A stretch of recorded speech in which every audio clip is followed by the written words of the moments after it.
How's everybody doing? I'm in downtown Franklin, Tennessee today. We're getting ready to release David Niño Rodriguez, former heavyweight boxing champ. One hell of a backstory. If you guys don't mind, if you like the show, please hit the subscribe button and then turn the notifications on all by hitting that bell. That way you can be notified of all the shows coming out. All right, everybody. Love ya. Enjoy the show. A lot of good stuff coming. Cheers. Have you ever looked into like some of the psychedelic treatment type stuff? I did it all. Yeah, I've done Did you DMT, do it? I've done shrooms, I've done it all. You did do it with a shaman. A shaman. The whole universe opened up for me. What do you mean by that? I just started going down this wormhole. I got thrust into a different reality. And I saw entities. Best way I can explain it. I saw things that, it's like a veil was lifted. Yeah. Did that help you? Yeah, it let me know there's a lot more out there that I do not know. Get ready for the fireworks. Big David Rodriguez. 240. When I started knocking them out, it was like an orgasm to me. It was like a fix. It was like I was getting shot up with heroin or something. It felt so good. Every time I hurt someone and knocked them out, put them on the canvas, put them on their back, it was addicting. It's powerful stuff, man. And I took that and I drank the whole flask. And I went back to the VIP section and I remember his face just looking at me like he couldn't believe what I just did. I started telling my friends, your friend's dying. Your friend is dying. Look at him, he's dying. I was purple, my neck was turning purple. And I was gasping I was having cardiac arrest. Niño Rodriguez. The El Nino, David Rodriguez.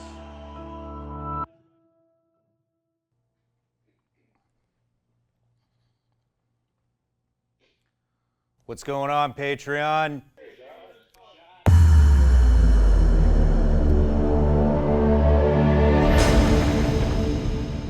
Join me on Vigilance Elite Patreon for a live video teleconference.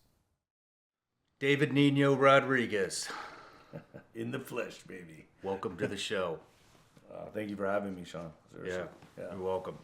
What do you go by? Do you go by Dave, David, Niño? People that don't know me call me Nino, right? Yeah. That's like the boxing ring name I had, but people that know me call me Dave, so you can call me Dave. Where'd you get that? They were doing write-ups about me at a young age when I was boxing. 9, 10 years old, they just called me Nino. And that stuck with me. Not a very intimidating name to have in the boxing. It stuck with you the whole career? It stuck with me the whole career, man. And so, it was just something that the newspaper gave me back when I was about 9 or 10 years old, and my trainer adopted it, Louis Burke, and he used to call me Nino, just Nino, because I at that time I had a baby face. Now it's viejo. So, things change. David Viejo Rodriguez. El viejo. Well, hey, I got you a little something.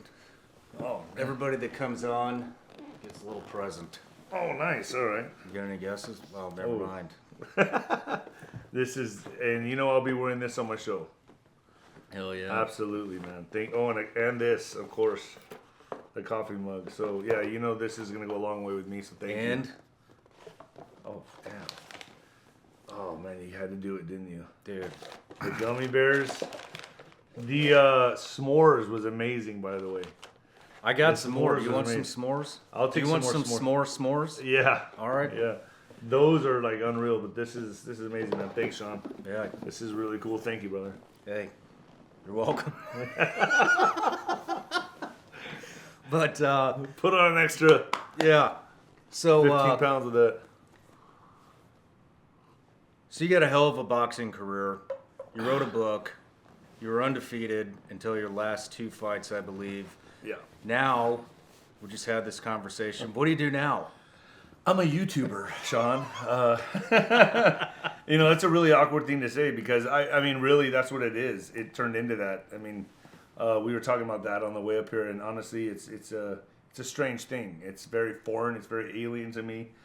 I've never really. I don't even know where to categorize it. You know what I mean? It's just like an alien on my doorstep. It's the weirdest thing. I've never thought I'd be on YouTube doing podcast or anything of that nature. What happened for me happened very organically and very unexpected. It was not something that I set out to do.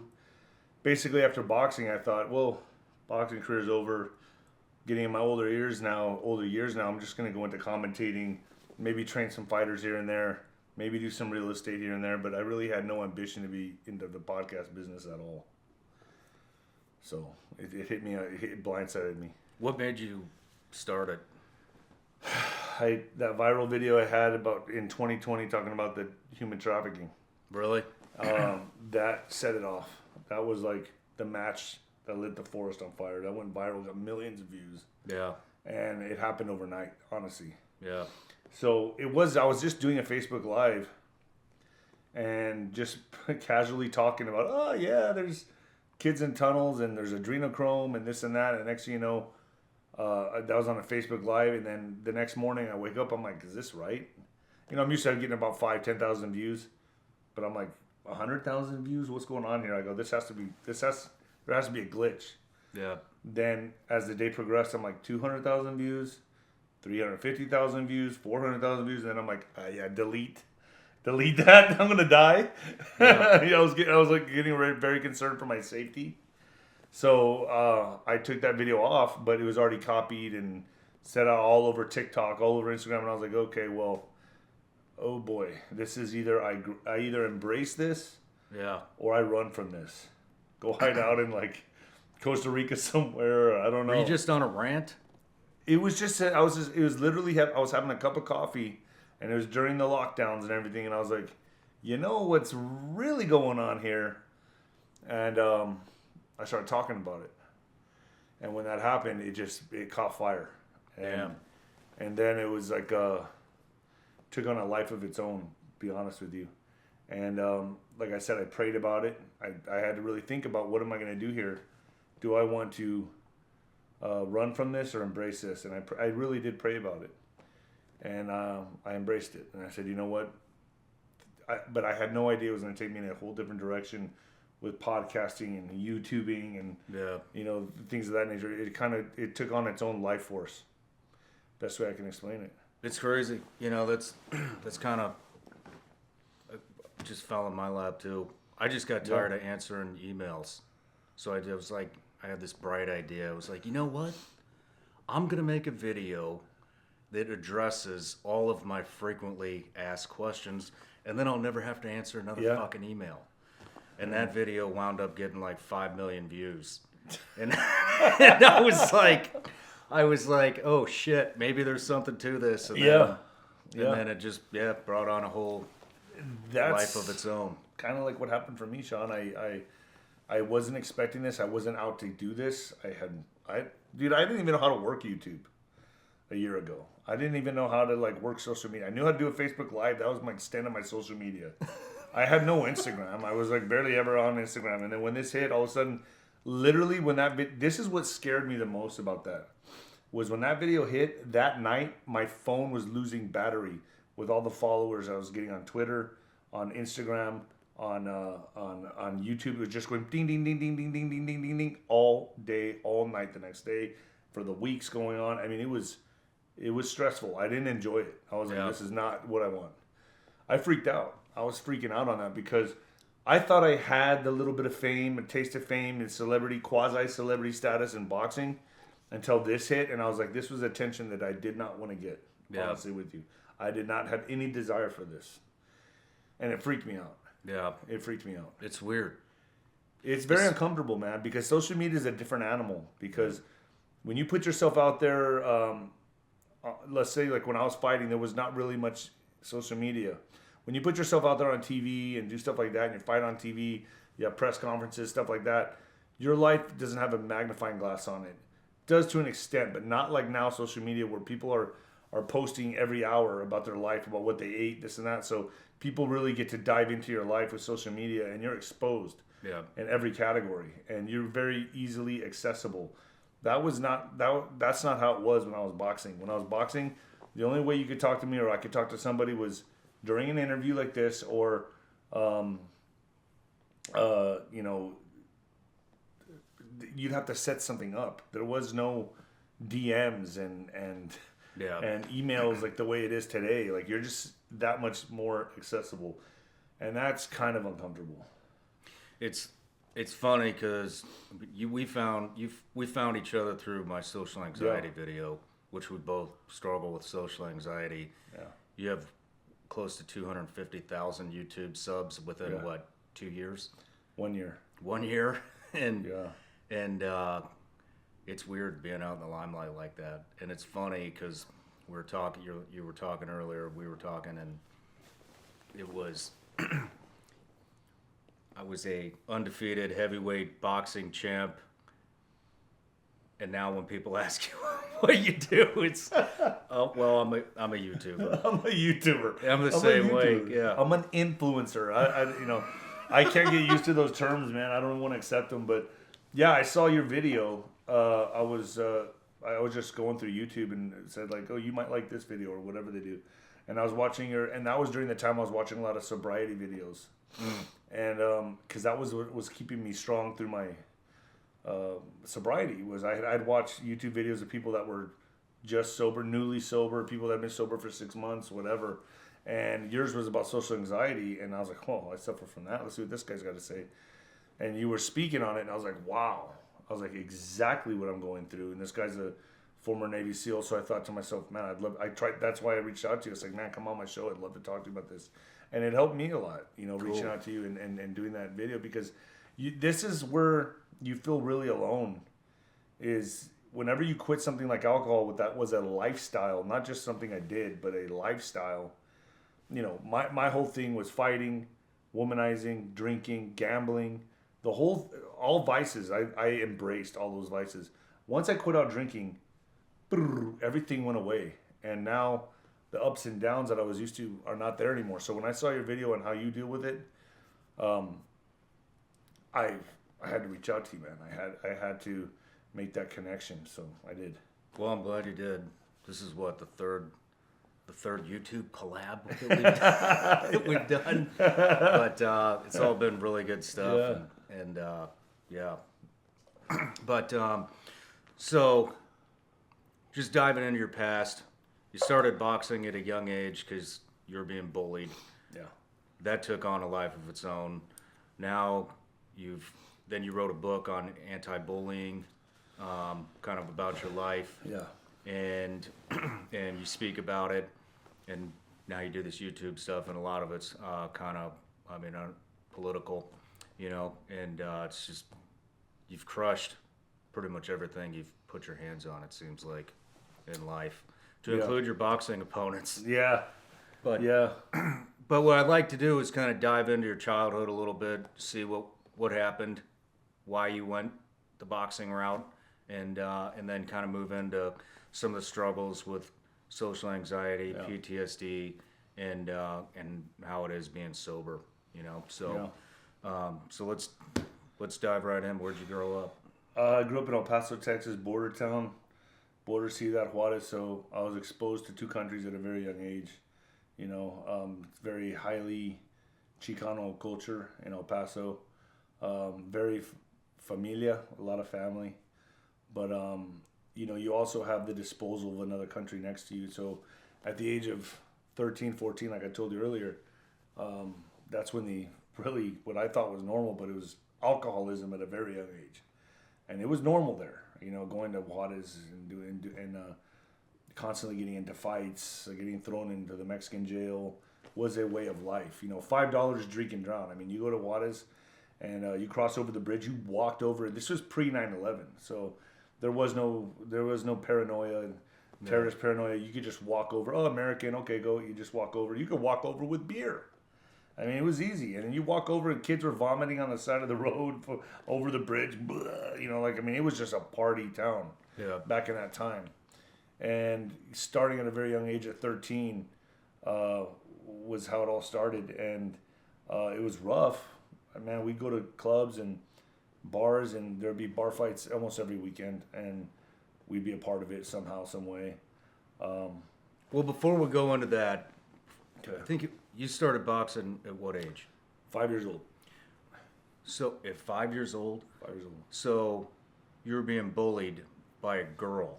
Yeah. And your old man stepped in and said, He saw where this was going. Yeah. So He saw where that was going fast. what kind of stuff was happening with the bullying? Well, I got my ass kicked on the playground by a girl when I was like 5 years old. And that was like obviously very traumatizing for me. The way it happened, I kind of hid it from my father. I was coming home every day with a bloody nose, black eye. The girl was much bigger than me. Okay, I was 5 years old. She was actually 25. Yeah, she was like 14. No, she was like about 8 or 9 years old. But yeah, she was beating me up every day, and it was humiliating. I was coming home and hiding in my room or whatever, and my dad knew something was up. He knew the gig was up, and he one day said, my sisters followed me to the park and saw what was happening, and I had very protective sisters. Older or younger? Older sisters, and they stuck up for me and called her some really bad names, and took me back home, told my dad what was happening. My dad was like, that's no son of mine is going to be bullied, much less by a girl. So he took me to the boxing gym, and when he did that, it was terrifying because he took me to a real boxing gym, not like this commercialized shit you see today. The real boxing days back then was in the ghetto. It was the slums of El Paso where they had like the city gyms. All the tough little Chicano kids would go. And I remember the first day I walked into a boxing gym, I was crying. My dad just left. Walked me in, gave me to his friend Tom McKay, who I always called affectionately my uncle. And he pulled me aside and started teaching me how to wrap my hands. And I was just looking around in this atmosphere, and kids that were 8 or 9 years old, I could not believe, fighting like dogs in the ring, bloody, fighting each other. And I'm sitting there going, this is what my dad wants me to do. And like a little pussy, I started crying, bawling for my dad. Like, Dad, come back, come back. At 5 years old, I did not want to be there. And I saw these kids that looked to me like monsters. And they were only 8 or 9 years old, but they're in the ring punching each other, blooding each other up, fighting like two pit bulls. And I've never seen anything like that as a kid. So it was like he just threw me into the water and just left me, and being there, I started learning the trade, and through the years, I still got picked on a lot. I didn't really come into my own till about high school. Even though I was excelling at boxing. You got picked on all the way up to high school? About junior high. Junior high. And we could just fast forward to that. Junior high. Okay, so junior high, I was eating my lunch in a bathroom stall in the gymnasium, because I didn't want to go outside to get my ass kicked. That's how many kids wanted to beat me up. They heard I was the boxer kid, but I was still felt like a coward. I didn't really, I wasn't really sparring yet in the ring. I was hitting the mitts and looking really good on the mitts and the bag, but I never really tested my spirit. I didn't know what kind of fighting spirit I had. So a lot of kids wanted to test me at school. And they made it a living nightmare for me. It was hell. I mean, I was a tall kid, but I wasn't a built kid. I was skinny. I was uncoordinated. I was going through an awkward phase of my life, and there was just so many kids that wanted to kick my ass. Why did they just wanted to kick your ass? It was I was like the big güero, the white boy, the everyone else. You got to remember, at my school, we had kids from the suburbia going to school there, and the projects. So we had gangs, and many times after the bus stop, man, I'd have to run my ass home. They'd be chasing me, and they were down in the lower area, like Machuca, Jackie's projects. We all went to school together, and so it was a different kind of element, you know what I mean? So I was constantly living in fear. I was constantly getting threats that they were going to whoop my ass, and I did get my ass kicked a few times in junior high. And that happened consistently, but you can only kick a dog so much. You can only punch a dog so much until finally just one day, like that, I flipped. And I was like, what took so long? Next thing you know. How old were you when you finally flipped? I was about 16. What 17. Were they saying to you? I saw a kid that beat me up in school in Juarez at a club, at a bar. And I walked up to him and I go, remember me? And he goes, you fucking pussy, whatever he said. Bam! Cracked him, and it was over. One punch. And then what's it? He was knocked out. And then after that, I was like, because I knew what kind of power I had. And then after that, I was like, that's never going to happen again to where people mess with me. Then I was like a big guy, 6'5", at that time 230, with a little man complex. So it's like I had this weird combination of like, don't look at me the wrong way, I might get you. You know what I mean? Like I was very, it was just the natural, for me, I look back and I think this was probably the natural response from being picked on so much and beaten up so much as a kid, that of course the next thing over, now I turned into like the bully. You did turn into the bully. Absolutely. I turned into like, I was mad at everybody. Would you go out and pick fights? Or would I you would just wait punch for people people in to clubs. fuck with you? For a while there, me and my friends would just, oh, that guy looked at you wrong. Hey, boom, and hit him. You know what I mean? And like not even think about it. Yeah. You know, and then that's the way it was for a while, only because it was insecurity, man. Yeah. When you get down to it, it was insecurity. I was insecure. Being picked on all my life led to me becoming that person, and then ultimately having a really stellar boxing career. But that boxing career was based out of insecurity. Let's just be honest. I'm going to be honest on your show. That was insecurity. You know, whenever you see someone, you know, I was going to name my book Bullied into Champion, because all of boxing for me was just the natural response to show that I wasn't a coward. Because I was terrified of being a coward. I hated living those years so much. So badly, being picked on. Knowing that I didn't want to fight anybody. I was sick of being picked on, for years. That I had to hide away into a bathroom stall. That I had to, it was almost like my boxing career was to prove I was never going to be that guy again. Does that make sense? It makes perfect sense. Like I had to prove to the world that I'm not that coward.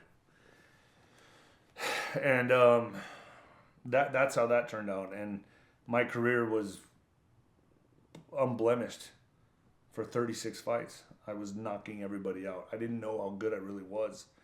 And I was surprising myself with every fight. I was like, oh my gosh, another first round knockout, another first round knockout, another first round. And then it was freaking me out. I was like, how am I was going through people like a knife through butter. Like, I didn't know how I was doing it. And as that persisted and kept going, the pressure started getting to me. And I was like, holy shit, I'm 20-0 now. 20 knockouts, 25-0, 30-0. Like, and I'm winning belts. Then realistic expectations started getting put on me. Unrealistic expectations. And no matter who I was fighting, I started having this unrealistic expectation that I needed to knock them out in the first round. Mm-hmm. Like Mike Tyson. I've got to beat the record. I've got to hold the first. I'm the king of the first rounders. I got to knock everybody out. And that was ultimately what added so much pressure onto me that led to alcohol and drugs. That's a lot of pressure. Yeah. I mean, to deal with. And the Mexican culture in boxing is very unforgiving. Once they adopt you as one of their own, and you're the, I used to call myself the Great White Mexican, like it's like almost like the Great White Hope, but now the Mexican people demand a lot more from you, and you're fighting for country and pride, and that is what ultimately I believe made me fold. So were you fighting for Mexico? Basically, I mean, Yeah. I was the Mexican heavyweight champ. I won the Mexican heavyweight championship, the WBC Mexican heavyweight championship. I mean, I was fighting for the pride of Mexico. I had that pride in me. I fought under Rodriguez, which was my roots, but when it got to my head, because every time I'd knock somebody out or come out and sign autographs, people were like, oh, we come to see you do one thing. We were all just betting on when you're going to knock them out, what round, first 2 rounds, first round. I mean, that started getting to me, and it was too much pressure. Yeah. Too much, because not only did I have to win, now I had to knock them out in the first round, no matter who I fought. Yeah. And that to me was unattainable. That's what made me crash and burn right there. Boom. That was it. I couldn't, the world was on my back and I couldn't do it any longer. And that's what I resorted to. The booze, the women, escapisms, women, booze, drugs. What kind of drugs? Everything. Everything? Everything, man. What have you not done?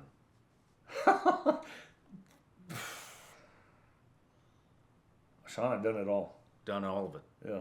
Uppers, downers, downers, everything in all between. rounders. Pharmaceuticals. Yeah. What was your drug of choice?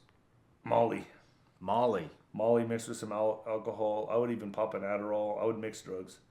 Anything to get me out of my reality. Yeah. And it got to the point that if I wasn't blacking out, then I wasn't doing a good job of partying.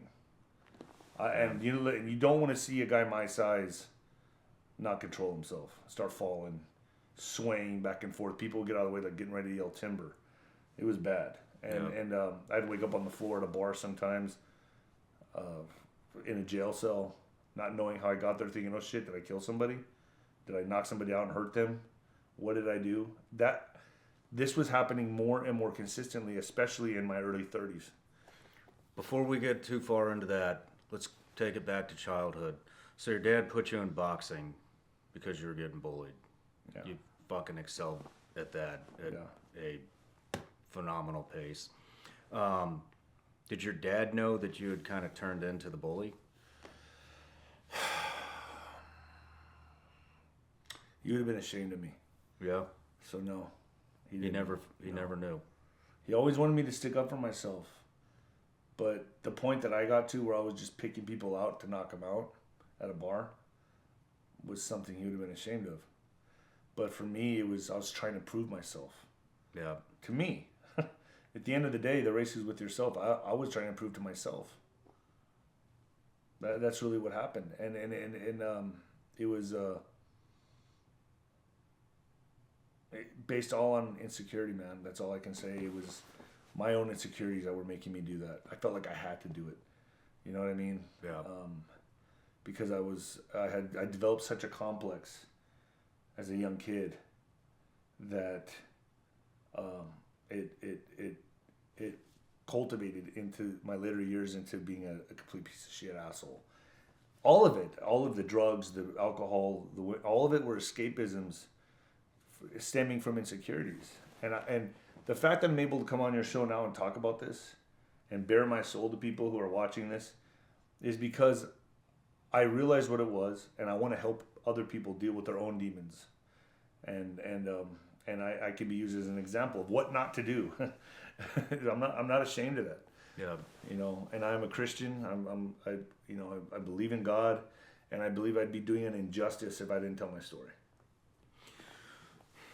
When you were in the bar versus in the ring preparing for a fight, was it the same for you? Or do you know what I mean? You mean what would you use to kind of pump yourself up? Anger. Anger? I was mad. What would you think about? I was just mad all the time, man. I guess it just, I developed this anger. I was always pissed off. I hated my life. I hated that I was picked on so much. I hated that I was eating my lunch in the bathroom stall. I hated it. I hated that person. I hated me. So when I knocked somebody out in a bar or something, I felt better about myself. But really, I hated myself. Good. And even that was even in boxing. I was always trying to prove something to nobody else but me. Every time, every fight, it was all stemmed from my turbulent childhood, or like the trauma I endured in childhood. I think a lot of, I don't know what to call it, just say maybe overachievers or people that find success and extreme success in what they're doing, you know, they feel that pressure, and it never ends, you know. And I mean, honestly, that's why. No, but it's ended for me now. Yep. Once I retired from boxing, it ended. Once that was put to bed, my life changed. Now, what about the competitiveness, though? dude, I'm not competitive at really anything anymore. Really? No, man, I'm chill. Like, I did all that. I'm done. I know what I did. I'm cool. Like, I fought. I was up there with the best of them, top 10. I'm over it. There's nothing to be. I already did it. Okay. It's like you being a SEAL. You do it. You don't have that. You don't have that insecurity of having to do more. You're just like, fuck, I did it. You know, I'm done. You know, I don't even care if I, pick up basketball games or whatever. I don't care. I don't care if you beat me at pool. Cool. High five. I don't care. I just don't care. I just want to enjoy my life now. I do my little podcast. I do what I do. I tell you what I do care about. I care about the direction this country's going, and that's for me another arena that I'm fighting in. But for the most part, I'm not competitive anymore. Not even close to what I used to be. And I have to take a piss. All right, let's take a quick break. Yeah, let me get on my cold. Is it going good though? Yeah. Hey guys, let me tell you about this subscription service that I've been working real hard on called Vigilance Elite Patreon. Basically on Patreon, we have it broken up into 3 different tiers. We got tier 1, tier 2, and tier 3. Let's dive in. Our tier 1 patrons get all the behind the scenes footage of the Shawn Ryan Show. That could include behind the scenes photos, that could be side conversations that we have in between breaks, that could be specific questions that our patrons give us for the guest on the Shawn Ryan Show, and a ton of bonus content that doesn't really fit into any specific category. For our tier 2 patrons, they get access to our tactical training library, which consists of well over 100 videos. We've broken those videos up into separate categories, and those categories are rifle fundamentals, pistol fundamentals, drills, tactics, driving, gear and weapon setups, and everybody's favorite, mindset. Also on tier 2, you will get a live update from me on the 1st and the 15th of every month, where we talk about the upcoming guests on the Shawn Ryan Show, plus all the benefits of tier 1. Our top tier, which is tier 3, gets full access to all the other tiers, plus they get full access to me, where we do video teleconferencing, VTC, once a month. We discuss anything from tactics to current events to who's coming on the show. I take suggestions, and it's very interactive. No matter what tier you choose, the support is greatly appreciated, and it is the only thing that makes this show drive on.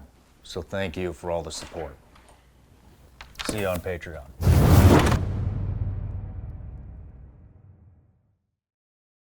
All right, so we're back from the break. Before we kind of move into adulthood, you witnessed in your book a lot of kind of traumatizing type stuff going into Juarez. Yeah, Juarez, yeah. Juarez. What was going on back then? Juarez, Mexico. Yeah. The friends that I hung out with in high school going into, well, they should have been going into college, but nobody did that, were pretty rowdy. We're a really rough group of guys. We were doing a lot of illegal stuff. Smuggling steroids over the border. And I'm talking about in the tens and thousands of dollar range. High school, I did a few drug runs where I would drop them off in Albuquerque, Phoenix. I would steal cars. No shit. Yeah, I stole a lot of cars, man. To the point that we were making good money. Not only just throwing parties over in Mexico, but we were also like stealing cars. And I mean, you get a fake ID, go to a car lot, hand them your fake ID. Let me take it out on a test drive. In Mexico? They don't ever see me again. So you would no, in El Paso. You and would then take them from the car lot and just go drop them off in Juarez. No shit. Yeah, with How a much fake money ID. were you making out of that? Nothing. $2,000, $2,500 to give us, but we were just kids, so we thought it was the greatest thing. So you would steal a car for $2,000? Yeah. It was more for the adrenaline rush. Well, I get the adrenaline Yeah, rush. that's the only reason. I really didn't need the money. Well, what were you? Hold on. So how old were you? Were you even 16? 14. 14 years old, running steroids and stealing cars. Yep. What else were you doing? Running drugs. Running drugs. Yeah. What kind of drugs? Weed. Coke. Weed? Coke? Yeah. How much coke? They wouldn't tell me. They would just pack the trunk, and I would take it to a place in Albuquerque or wherever, and a lot of my friends are doing the same thing. And the way we were making money it was easy. Dude, growing up on the border was way different than anywhere else in America. Sounds like it. Yeah, and it was normal. Like I didn't think of it as anything illegal. It was just what we did. You know, all my friends were doing it. I had friends that were, you know, I knew kids in Juarez that were already hitmen that were killing people, dude. I knew who they in the boxing gym. People would talk. You go to the boxing gym in Juarez, Mexico, or go to the gym there, and you know who was doing what. You know. So let's go through each one of these. So you were running steroids, you were stealing cars, and you were running narcotics. Yeah. Like, how the fuck do you even get involved in that as a 14-year-old kid? Who approached you? Let's start with the cars. You know, well, my kids, but my friends that didn't have parents really, I hung out with a lot of kids that were had broken families and they didn't have a way to make money. So, and they had cousins that lived in Juarez and this and that. So I talked to word got around, and then, oh, you make money doing that? I can do that. Let's go do it. And next thing you know, you're making a fake ID at your friend's house, taking it over to the dealership. Hey, let me take this on a test drive. Oh, no problem. Brand new Mustang, perfect. Let me have that. Let me take that around the block. I'll be right back. Whoa, we have his ID. Gone. No shit. Yeah, and but you can't do it long because it gets out. The word gets out. Kids are coming with fake IDs, taking the cars. You know. Yeah. So we did it. We would hit 3 dealerships in a day, and then not do it again. Okay, so walk me through every step of the way of how this happens. So you run with a crowd. You run with a poor crowd. Yeah. They weren't poor. Some of my friends had a lot of money, but they didn't do the stuff. I had 2 sets of friends. I had friends that had money that were mainly into like doing drugs, right? Because they had the money to buy the stuff, so they were doing drugs. Then I had friends that were into mischief and problems because they didn't have money, so they had to do the legal criminal stuff to make money, and that's, for some reason, that attracted me more than anything. But I will say this. Out of all this stuff that I was doing, the thing that saved me was boxing. That saved my life. Because then I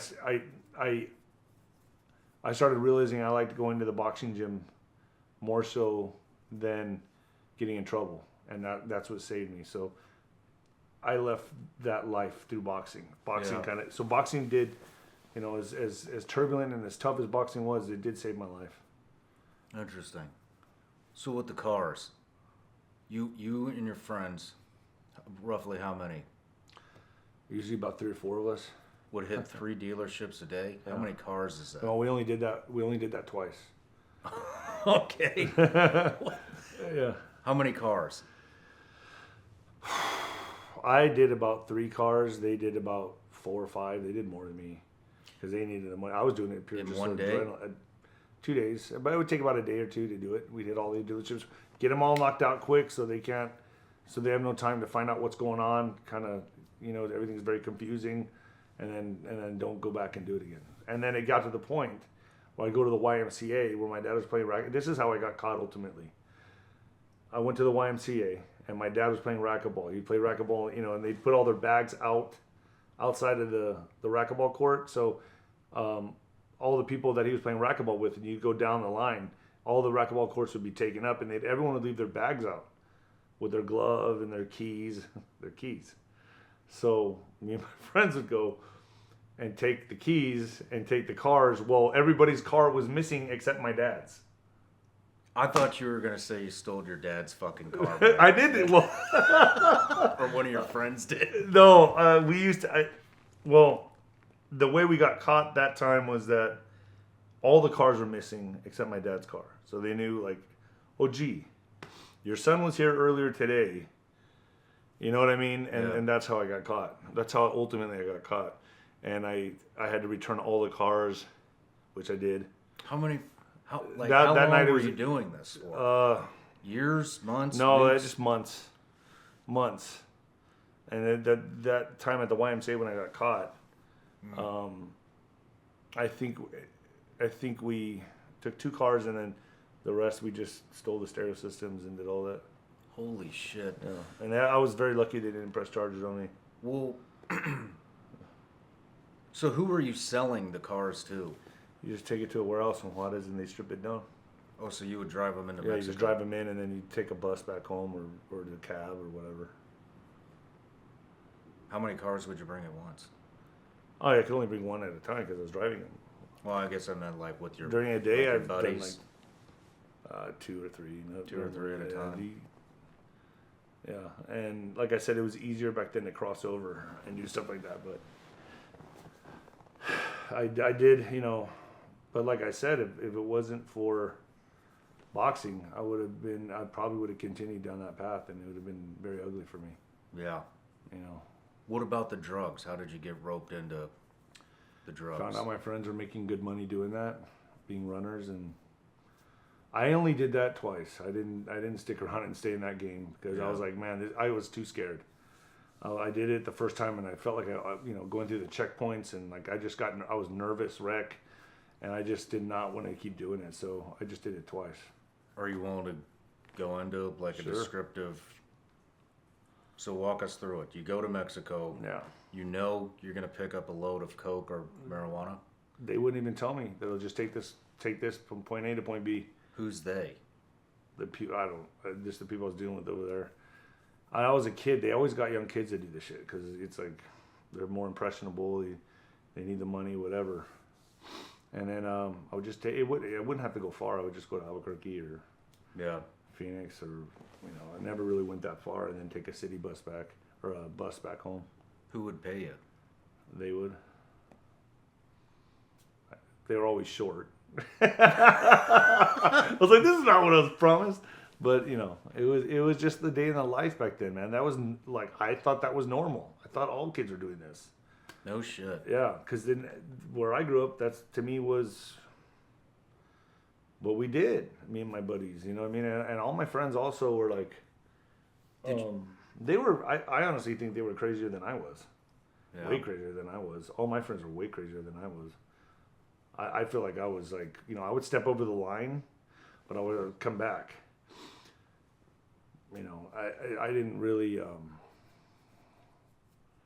You grow up on the border towns, especially at that time, seeing a lot of violence. Like we'd walk over a bridge, and you'd see bodies hanging sometimes. It was crazy over there, man. Like, but that became normal. That was just like you get desensitized to it. You'd hear of a club getting shot up. You'd still go back to that club the next weekend and party. I don't know how we got away with all that. Juarez, as I got older, got a lot more dangerous throughout the years. And now you couldn't pay me to go over there anymore. I mean, I know some people that still go there, and they can have more power to them, but I'm not going there. Yeah. What about the steroids? So what would you do? Just go to the local pharmacies? To the pharmacies. Clear them out? Yeah. I had a friend that, we would go, most of the time we bought them, right? But there was one time where he went, and he robbed the place and duct taped the person onto a chair, and the pharmacist or whatever, and took about like $20,000 worth of shit and put it in a box, and he put it in the back of his truck. And okay, so when that happened, I wasn't with him. He dropped me off at a bar. I met some girls. I was having fun at a bar. He went and robbed the place. Came back. He said, "Hey man, let's go back over." I was like, "All right." I thought he was just gonna go buy me some stuff. I look in the back of his truck, and there's a huge box full of juice, in the probably $50,000 range, I would guess. I don't know. I'm just guessing. Damn. And all he did was throw a rag on top of the cardboard box. It was out in plain sight in the back of the pickup, with a rag on top of it and a starter on it, from the truck, a starter on it. And I'm like, "What's in the box?" And as we're driving over the bridge, he told me what he did. He robbed the pharmacy, and I was like, "You're kidding me." And you have it just right there in the back of the pickup, like this, in plain sight. He goes, "Yeah, bro, it's obvious. They won't check it because it's just out in plain sight like that. Watch." And I was like, "Oh my!" I remember that was like an eternal trip going over that bridge. I was sweating. I couldn't get out of the car because then it'd be suspect out of his truck. And so when we were coming over, they just looked at it and go, "Yeah, go ahead, go right over." And I could not believe it. It was like if we would have been busted with that, I would have gone to jail for a long time. Just being a part of that. And I didn't even go in there and rob the pharmacy with them. I was just, but I was with them, right? So there's been a lot of close calls that really diverted my path from going down a life of crime and shit like that. And boxing was the thing that saved me. When you got the steroids back over, were you a part of kind of distributing them not out? that time, because he did that all on his own. So I didn't. And in fact, when he told me, I was freaking out. I was like, I can't be hanging out with this guy anymore. My conscience was starting to kick in. Like, I think I was about 17 at that time, 17, 18. I was like, man, this is getting out of hand. Yeah. You know, and I was already fighting amateur, and I was wanting to go pro. So I was like, I started like stepping away from that crowd. You had a real career you had to protect. Yeah, I was like, man, I could have a promising life here. And so I saw where all those guys were going, and I was like, I just don't want to. I started distancing myself from those guys at about 17 years old. So I thank God I woke up to it, you know. But it was like, you know, it took us almost getting caught at the bridge, bro. We were crossing over a lot, and it was that was the last time I crossed over anything. Was we went to the pharmacy and bought a whole bunch of them, well, about $5,000 worth of steroids, and I was in my dad's car, and it was a black Lincoln Town Car with tinted windows, looked like a mafia car, and the first thing that happens when we go to this is how this went down. I parked the Lincoln Town Car in front of the pharmacy. We go in and buy all the steroids. We come out, not noticing that someone ripped off my license plate. So they stole my license plate when I was there. That's how we got. So I'm too busy putting the steroids in the back of the seat, the back of the Lincoln Town Car seat, the back seat where you can lift it up and then shut it. So I put it all in there and I shut it. And I get into the front seat, and my friend gets in the front seat. And I go, you want to drive or should I drive? Well, I'll drive. All right. So he's driving my car, and I'm my dad's car. And I'm sitting there. And as we're going over the bridge, I'm like, man, I don't feel good about this. And he's like, oh, I don't either. I was like, fuck. I was like, hold on. I jump back in the back seat as we're driving over the bridge. I pull open the back seat, and I grab all the stuff out of there. And I'm like, dude, I'm going to put it under this seat. So I put it under my front seat, and I put it under his seat. And then we're sitting there. And for about another 5 minutes as we're driving over, I'm like, I don't feel good about this either. And he's like, I don't either. I'm like, oh, man. So I take it out, and I start taking the steroids out of the boxes and throwing the boxes outside of the car like an idiot. So now we're going over the bridge, and we're dumping steroid boxes out on the bridge as we're putting this stuff in our pants. So now our pants are like this. Looks like that. And we're crossing over, and if you just touch it, it goes like a clicking sound, like the plastic. So we're like outfitted now with juice all in our pants, right here. But this whole time I didn't know that someone ripped off my license plate. We get over to the bridge into the American side, and the guy goes, whose car is this? And I go, it's mine. My friend's driving it. It's my dad's car. Really? You guys didn't steal this car? And I'm like, what are you talking about? He goes, you don't have a license plate. I go, what? And I get out, and I look, and I go, oh, man, someone just ripped it off. He goes, yeah, I've heard that story before. He could pull over. And I'm like, oh, shit.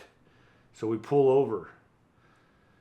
And they come up, they go, what are you guys doing in Juarez, Mexico? And I was like, oh, we came here to, we dropped our friends off at the airport. Where are your friends going? Mazatlan. Okay, and we're trying to back as cool as cucumbers, right? And they're like, well, okay, so you guys smell like alcohol. Were you guys drinking too? And we're like, oh, yeah, we stopped at the bar, got a little lit, you know, blah, blah, blah. And then we're just sitting there like sweating. Both of us look pale, but we're still acting like, oh, no big deal. And we both know we're stashed. We have tons of steroids in our shirts and pants, you know what I mean? So the guy goes, hey, you mind if I bring my dog in here? The dog, the sniffing dog. And I was like, I don't think they can smell steroids, but I don't know. And we're looking at him. I'm like, yeah, go ahead. We get out. They let the dog in the car. The first place they looked was the back seat. They opened that up where I had him in the first place. Dog's in there looking around, sniffing. Then they go and look under, like they saw everything I did. No shit. They look under the seats. And then I'm like, oh, it's only a matter of time before they're going to search us. They go, okay, step out. We were already out of the vehicle. Step over to the side. So we step over to the side, and there's a metal, like a desk or something right there, and they go empty out your pockets. So we empty out our pockets. I empty out my pockets, and he empties out his pockets, and I see the first thing that lands on the desk is a pharmacy card with the pharmacist's number on it. And I remember going, oh my God. And I'm just staring at it. I'm looking at the customs guy, and I'm like, oh. As soon as he looked away, whoop, grabbed it, put it in my pocket. And he goes, all right. And he's looking through our stuff, and then he goes, I'm going to pat you guys down. Oh, shit. Yeah. And I was like, and I looked at my friend and I go, fuck. Like, we're going to jail. So I put my hands up and he pats me down. Well, as he was patting me down, he went over, tried to go over the front. I turned like this. And he went on my sides. And then I looked at my buddy and I go, do the same thing. And he patted him down and he turned. And I couldn't believe it. It both worked. It worked for both of us. He patted him down and did the same thing. And the guy was like, okay, you guys can go. And we're like, all right, thank you. No problem. We get in the car and we take off and we drive about 3 blocks up. We get out and we're like, we were like so fucking scared. Like, I was like, I'm never doing this again. God, listen to me. I'm never doing this again. This is it. And that was it for me. That was it. That was the last time I ever did anything really illegal, to be honest with you. That was it. I was like, what am I going to tell my parents? How long am I going to go to jail for? Yeah. Like, you know, everything was going through my mind as we were crossing over. And all because someone stole my license plate while I was over there.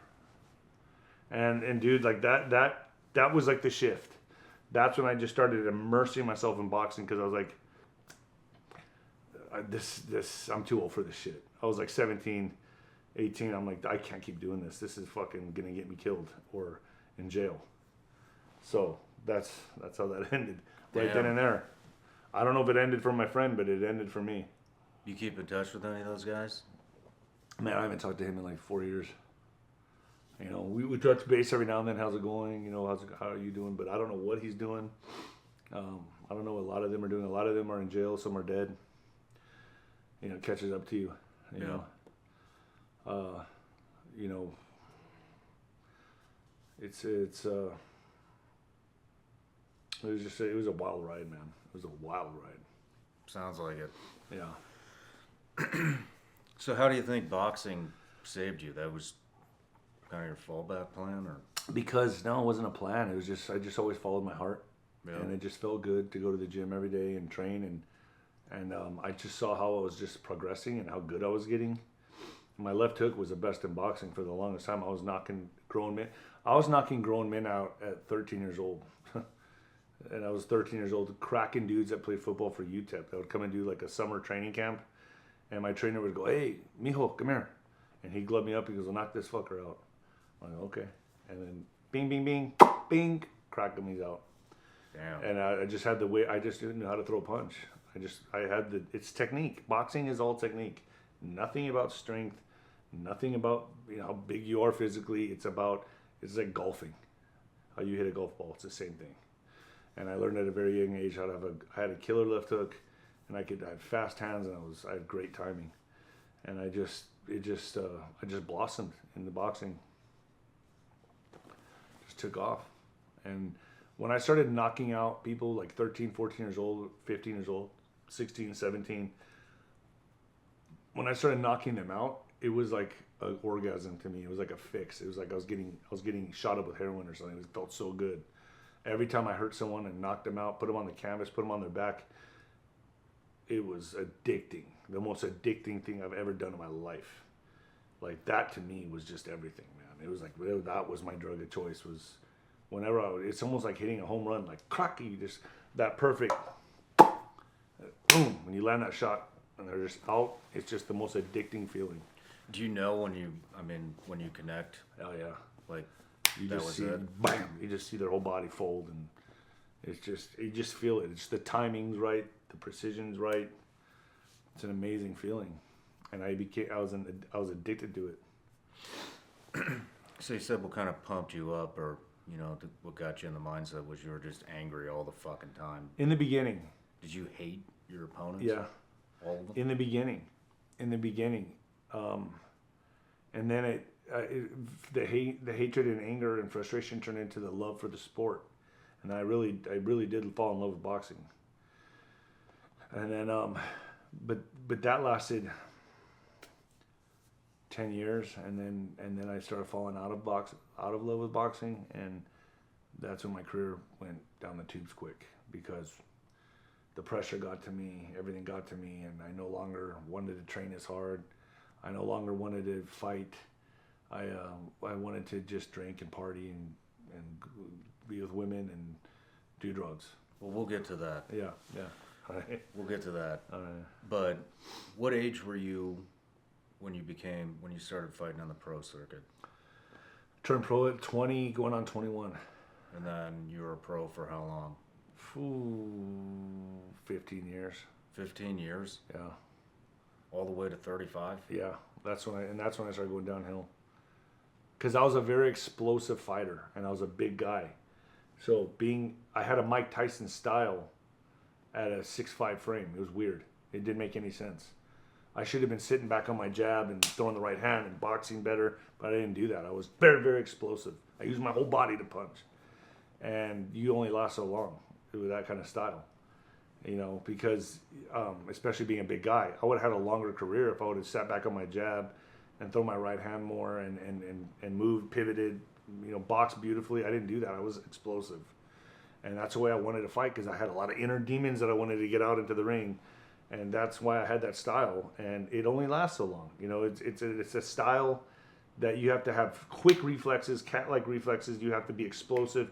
And once you get older, when you start getting older and that starts diminishing a little bit, you're a step or two slower. You start getting hit a little bit more. It's only a matter of time before you get knocked out. Yeah. That's what happened to me. When you talk about inner demons,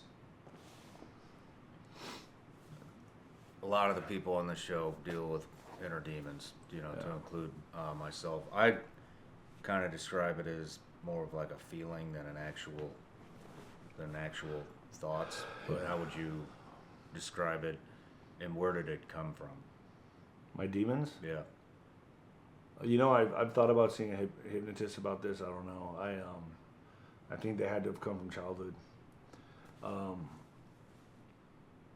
I do believe in a dark, evil energy, and I do believe demons are parasitic, and I do believe if you let them, they'll rob you everything, rob you from everything, including your soul. If you let them. So with me, I have a lot of demons, and I still do to this very day. I just named them. No, I mean, I've accepted them and said, okay, this is part of my life. I can live in denial and pretend like they're not there, but that's not going to do me any good. I'll just find a way to escape, drinking, whatever. So now I acknowledge them, and I just listen to God. I move forward in God. And the first step for me for beating my demons was to quit drinking. And that's really, it gave me the tools to better combat them. Not so they don't go away. Mm-hmm. People need to understand that they don't go away. It's just you have better tools to combat them and deal with them. That's it. Life doesn't get easier because you're sober. It's just better tools in order to face down your demons. Were they like specific thoughts of specific instances, or was it more like a feeling that kind of overcame you? I mean,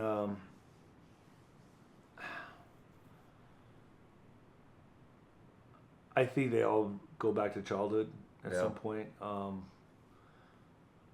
I'd like to find out more, to be honest with you. I'd like to go see a hypnotist and see what the fuck really happened in my life.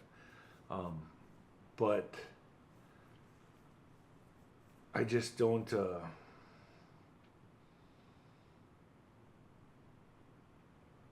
I don't know why I was, more so than any of my friends that I know of, I was so dark or suicidal at times. Like, I don't know why I wanted to take my life.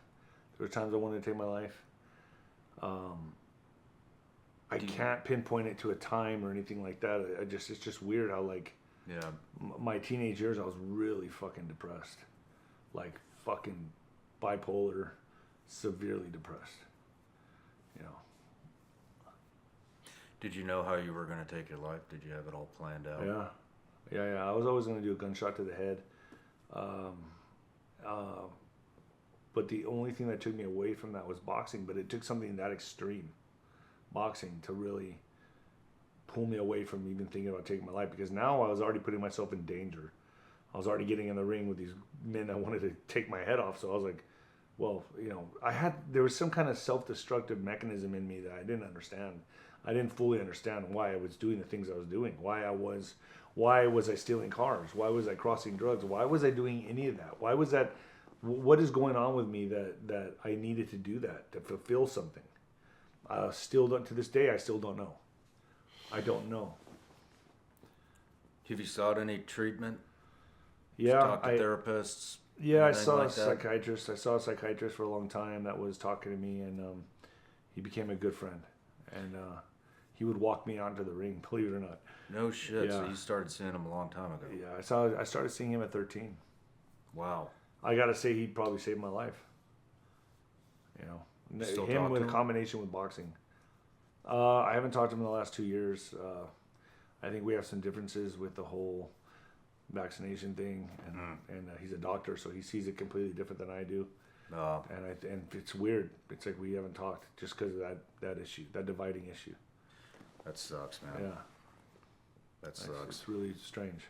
Have you ever looked into like some of the psychedelic treatment type stuff? I did it all, man. I've done Did you DMT, do it? I've done shrooms, I've done it all. Have you done it like through A shaman, I don't know. you did do it with a shaman. Yeah. Did that help you at all? Yeah, it let me know there's a lot more out there that I do not know. Where was that? I've done it in different places. The first time I did ayahuasca, I was in Truth or Consequences, New Mexico. Strangest place to do that. And I did that with a shaman. That it was a group of us, and we all drank it. And sure as shit, man, I just, like, after an hour of drinking that stuff, I really didn't feel anything. I thought, oh, this stuff is not working. And then all of a sudden I had to puke. And I went and puked, and when I came back, boom, the whole universe opened up for me. What do And you mean by that? I just started going down this wormhole. Like, it just like, zoom. I got thrust into a different reality. And I saw entities. Best way I can explain it. I saw entities. I saw sacred geometry just being thrown at me. I saw the Merkaba. I saw the shaman when he was meditating. I saw orange coming out of his forehead, like a bright color orange coming out of his forehead. I saw things that it's like a veil was lifted. And when I saw that, I was like, okay, there's way more to this matrix than I even know.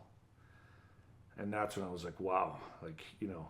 And the entities that I saw were entities that just didn't make, they made total sense when I was looking at them, but I can't describe them to you. There was colors that I saw that I can't even describe the colors. They're I'm like really neon. interested in this because I'm getting ready to do this treatment. You know, I don't know if it cures anything, but I know what it does. What it did do for me was it made me realize there's a hell of a lot more to this reality than we even know. Yeah. It's almost like taking apart a watch and looking at the inner workings of the watch and saying, "Oh, that's how it works." It's almost like you kind of see this. You get this. You see the cosmic math of the universe, and that's what blew my mind.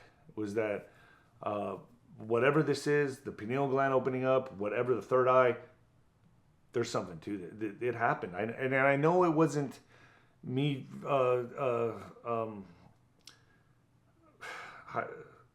having delusions or anything. It was real. I saw it. I didn't see it with my eyes. I saw it with my third eye. Your third eye is a real thing, and it saw everything coming at me. It was amazing. How many times have you done this? 3 times. Same 2, 3. place every time? And the other times it was in Colorado No shit. with a shaman up there. Yeah, I'll give you his information if you want it. Yeah, I would love to have it. Yeah, he's a good dude. With that, you smoke it. It's called Jarema. And you smoke it, and then you lay back, and he puts a cloth over your eyes, and you lay down, and you just get blasted through the universe, man. Same type of. The ayahuasca Experience. lasts longer, and you get sick because you're purging, and then you go into your. But this is a quick little 10-minute rocket ship. Boom, lasts about 10 minutes, and then you're back. And Do you have it's a crazy. preference? I like the smoking it. Yeah. I don't like to get sick and do all that. You know what I mean? Yeah. Do you feel like that helped you at all, or? A lot of guys say that. I think the only gives thing you a that helps different the only thing that perspective. helps me now, honestly, Sean, is my belief in God. Yeah. That's it. I mean, you can do all the drugs you want, you can do whatever, but the bottom line is do you have a relationship with God? And I do. As much as I can. I can work on that. But my whole thing now is I have no desire to go do DMT again. I have no desire to do any of that, any of the shit I used to do. I have no desire because now I'm building on my relationship with God, and that's it. That's what's real. That's the silver lining, you know. And that's what I'm doing. That's what I'm trying to do. A wise old man once told me this. He said, "Seek, listen, obey. Seek, listen, and then obey." And that's what I'm trying to do now. Is seek God, listen, and then obey. That's just the way I'm trying to live my life now. I don't want to, all the crazy shit aside, that's done. It's done. Now I'm just trying to build a personal relationship with God and Jesus Christ. You know, that's it. Good for you. Yeah. Back to boxing. Yeah, I know. There went down our own little rabbit hole there. Yeah. But so you excelled. You became a phenomenal boxer. Went from 5 to what, 35 years old ish. Yeah. The last 5 years for me was hell. I hated it. I was actually looking for a way out. And I think my higher self, or whatever you want to call it, found a way out. And I told you in 2011, I overdosed on drugs, flatlined. They brought me back with a defibrillator. What drugs? Everything. Everything? Okay, let's put it this way. I just knocked out Matt Hicks. And my friends in Dallas were throwing me a party at one of the clubs out there. Right after the fight, I went into my dressing room. I had a 6-pack in my locker. After the fight, I started downing all the beers. Then I went to the bars that night, got shit-faced hammered, taking tequila shots, whatever. The next day I had to fly out. Wake up with a hangover, fly out to Dallas for the party. Already drinking in the morning. Get to the airport. They almost didn't let me board the plane because I was so drunk.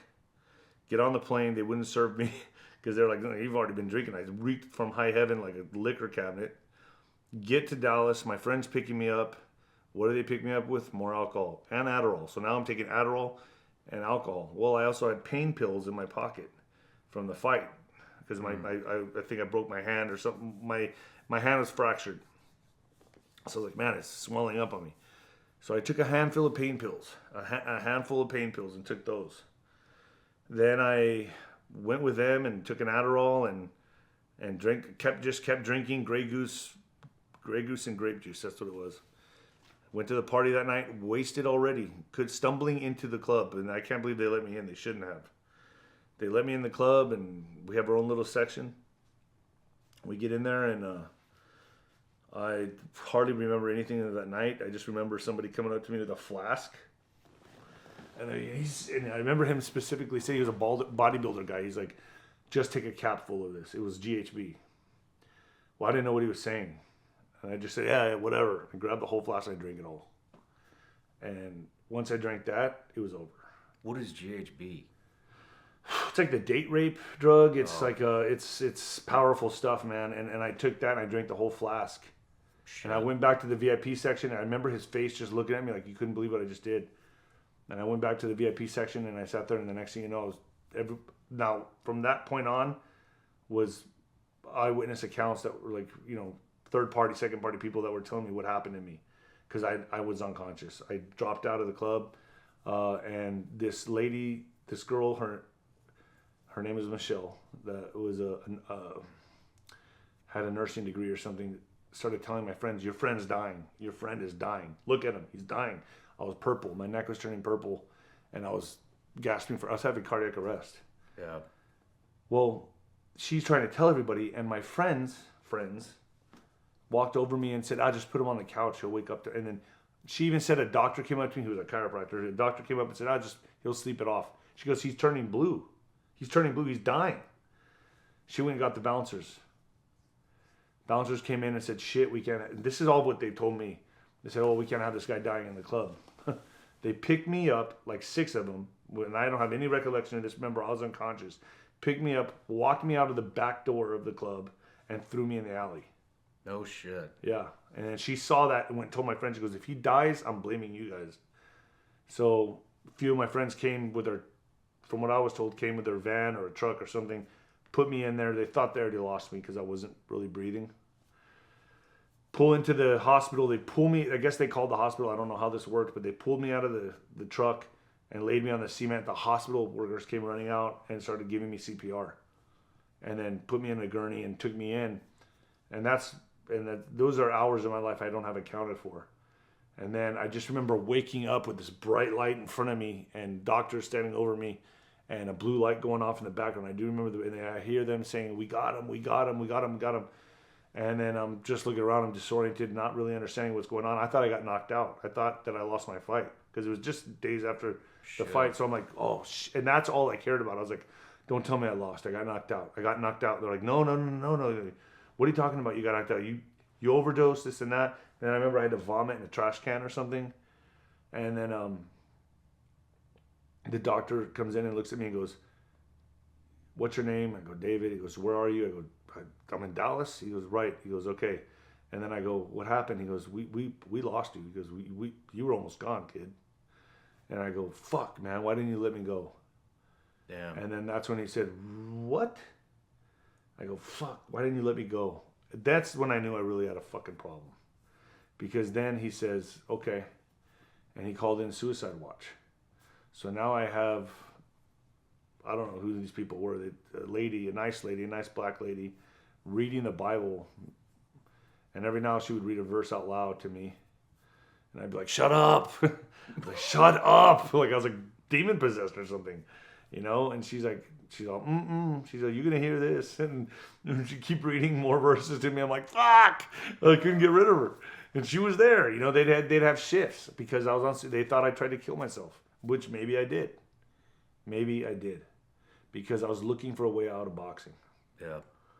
So that was the first time in 2011. Then I go back and I win the heavyweight championship of Mexico against Owen Beck. I knock out Owen Beck. Then I knock out Byron Pauly for the NABU heavyweight championship. So I won 2 belts coming back after that debacle, whatever happened to me in February. Win 2 more fights. Second fight, I go partying in Scottsdale, Phoenix. Getting hammered again, drinking Molly, drinking beer, drinking alcohol. Walk out of a club and get my neck slit open with a knife. All that. Holy shit. And that's the same year. So when you ask me, I was looking for a way out, And when that happened, that's when I was in the hospital. I took 369 stitches. Inside, a cosmetic surgeon was on call that night. Just happened to be on call that night. Stitched me up really meticulously. Did a great job. And that's when I knew, man, I'm going to die. There's no way I can keep going at this speed. Do you know who cut your face? No, they never were caught. Do you know why they cut you? Oh, there was an altercation. And I'm not saying that I wasn't at fault or they were at fault. I don't know. I was so hammered. I was so drunk I could hardly remember anything. If there was confrontation, I probably would have knifed me too, man. I'm a big dude. You know what I mean? I'm a fighter. I can't say, I don't blame them. I blame me. The lifestyle you had. Yeah, I was living a crazy life. I'm not a victim. Yeah. This was all self-induced. This was my doing to what I did in my life. I take blame. So whether they get caught or not, it doesn't matter to me because it was my fault. I shouldn't have been there. I shouldn't have been doing what I was doing. So that's how I handled it, and that's exactly how I'm getting over shit, because it does no good to live in the past in that way or blame this person or blame that. I was drinking. I was under the influence. Shit happens. Bottom line. I wish more people in this country had that fucking mindset. I know. But that's a whole nother fucking show. Yeah. That's a topic for your show. Yeah. Leave that one to me. Holy shit, man. So where were you when you got cut? Phoenix, Arizona? Scottsdale. Yeah. How long were you in the hospital after that? Surprisingly, it was only like a day and a half, 2 days, and I checked myself out, and you're not going to believe what I did. it was right after Christmas, and I had New Year's plans to party in LA. My friends came in with a 6-pack and some Playboys, and they're like, "Oh man, you're gonna be in the hospital or I guess our trip's done. We're not gonna be able to go to LA." I go, "Fuck this!" I took off everything, walked out of the hospital with gauze and blood on my face, and we went out and partied in LA with 369 in my face, 369 stitches in my face, swollen up like a pumpkin.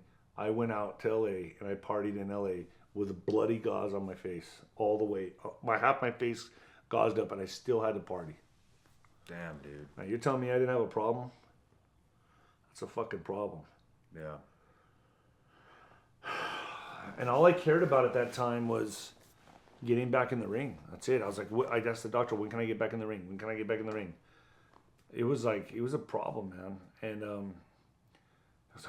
he goes, aren't you going to see a psychologist or psychiatrist to try to get things worked out, whatever's going on with you? No. And at that time, I had a bad breakup with my team that got me there. That got me to 36-0, 37-0, and I was going through a lawsuit. They were suing me. And there was all kinds of shit happening, and I was just, I wanted to kill myself, man. Like, I just did not want to live anymore. Everything was just falling apart. Everything. This was pretty much the end of your boxing career right here. This was at the tail end of it. Let's take a quick break. Okay. When we come back, we'll get into the end of your boxing career. Yeah, absolutely.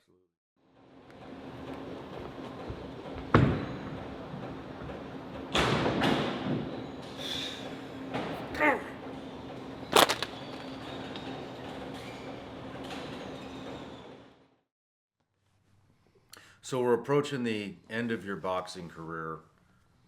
Just got stabbed in the neck or in the face. Neck. And which kind of led to the end of your boxing career. So let's just continue going down the same path here. All right, so the only thing that was important for me at that time was, when can I get back in the ring? The WBC gave me a medical leave where they kept my top 15 rating, but there's only a certain amount of time they'll keep it, right? So I had to get back in the ring and fight. So I took some time off. I don't know how many months I took off. I think it's somewhere over 4 to 6 months. Just partied, just drank myself into a slumber. More drinking, you know. Just a horrible existence, man. Not knowing if I really wanted to box again, but I knew I had to because I'm already in the top 15. You know, so it's like, I can't let that go. I'm already there. They put me on medical leave. Do you think you were just boxing at that point just to keep an image? Yeah, absolutely. You didn't even give a shit about... Didn't fucking care anymore, dude. It was just all... No. In fact, it's almost like I grew out of it. I was like, man, I don't have the fire I used to have to really put guys to sleep. You know what I mean? That ambition to train anymore, run those miles. My back was starting to hurt. My knees were hurting already at that age. And I was just kind of tired, man. I was really fucking tired. And but I knew I had to attain my goal of being heavyweight champion of the world. And I knew I had the tools. Everyone knew I had the tools. I was the hardest hitter in the fucking sport. There was nobody that hit like me or as fast as I was in the heavyweight division. And I knew that. Everyone knew it, that sparred with me or trained with me or whatever. So I had to get to that goal. I had to be heavyweight champion of the world, or that alone, not accomplishing that, would have been devastating and probably would have killed myself. Because that's all I knew. That's all I was set out to do my entire life. So not long after taking about 4 or 5, 6 months off, I think it was about there, I moved to, first big mistake, or many mistakes of many, I moved to Hollywood. And I started living in LA.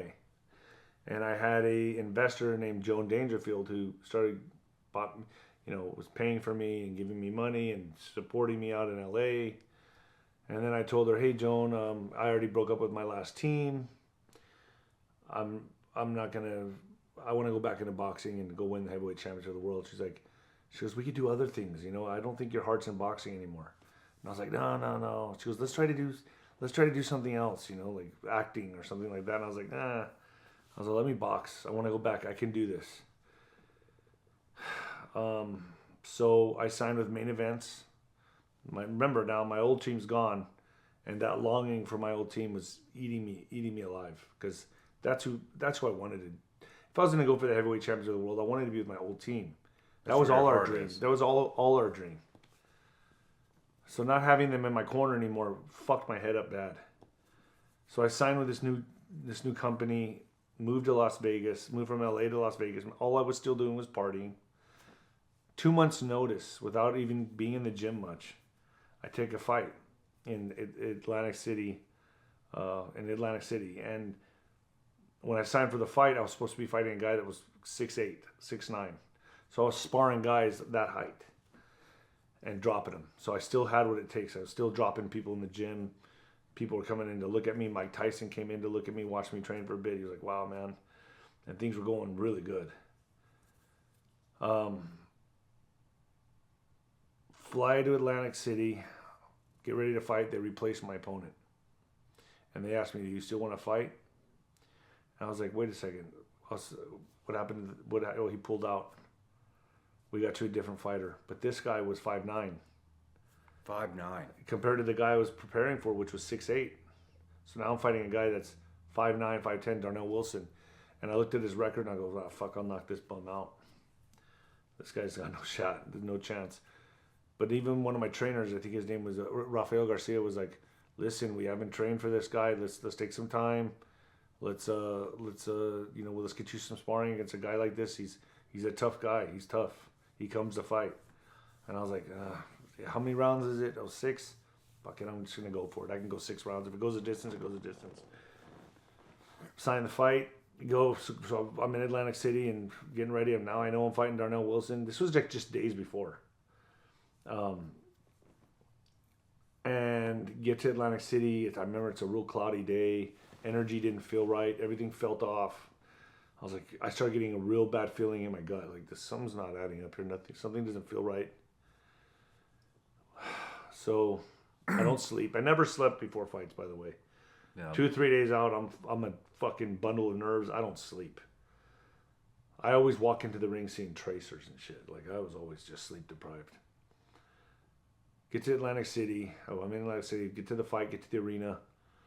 It's on NBC Wide World of Sports.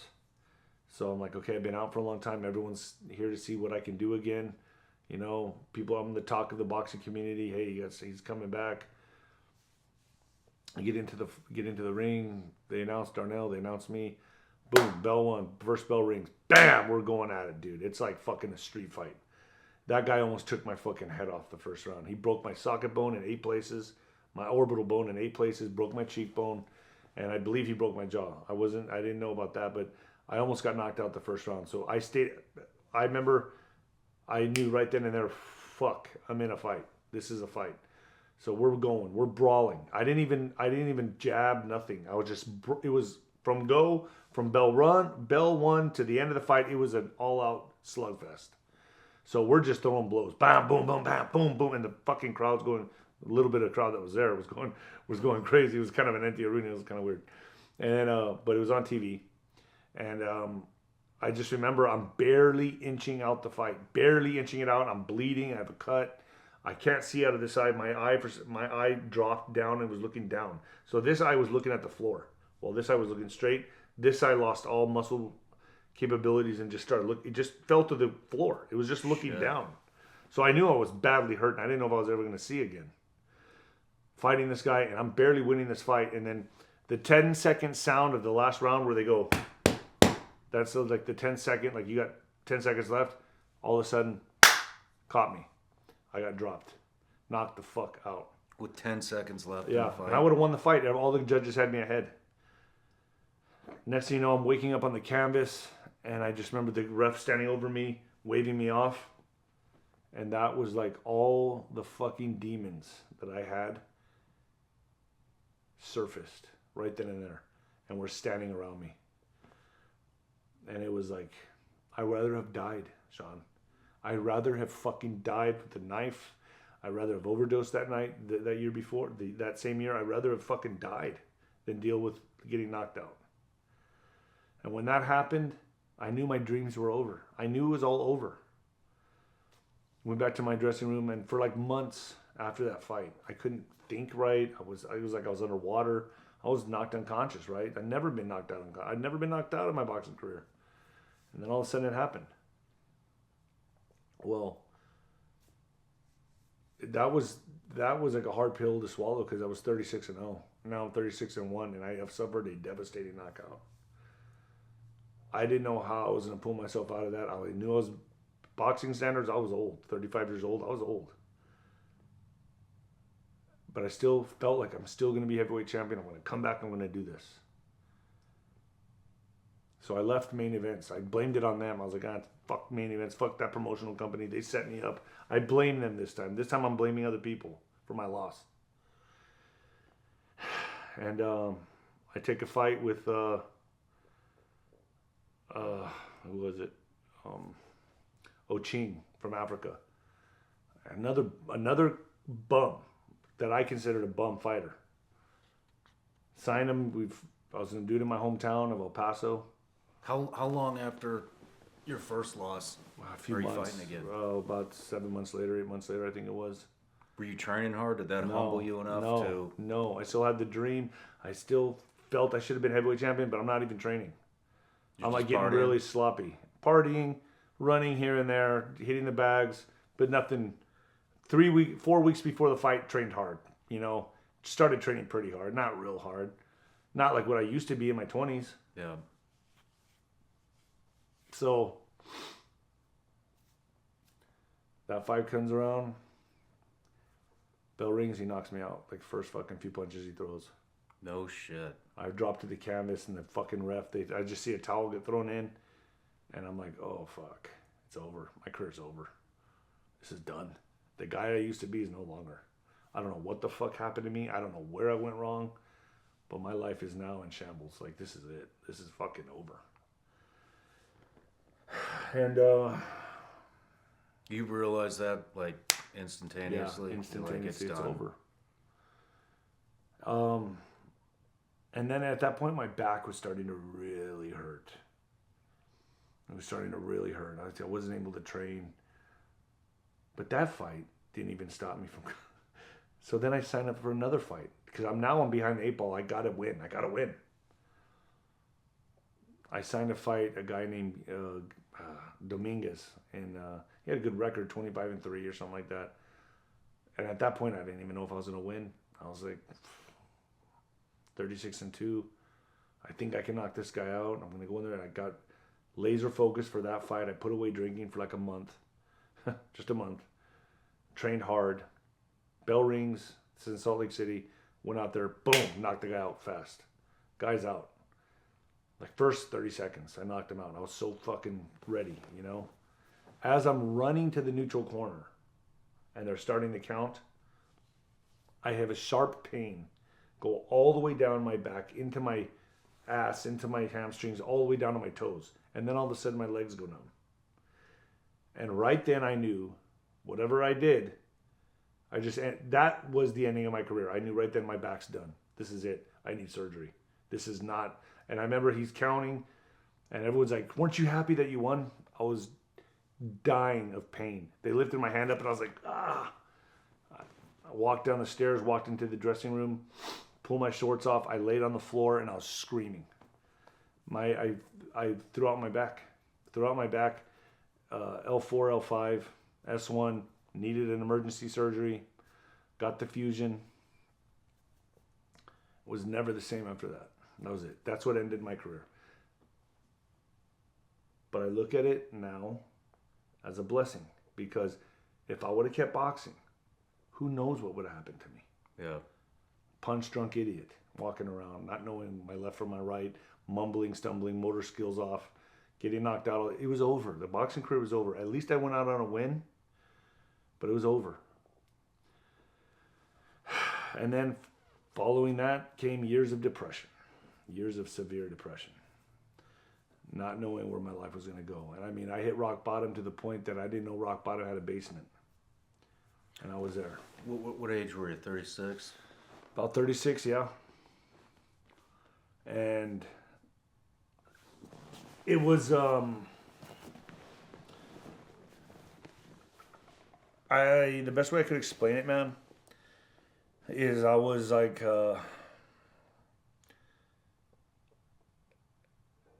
left out in the middle of the sea, in the middle of the night, with no compass and no paddles.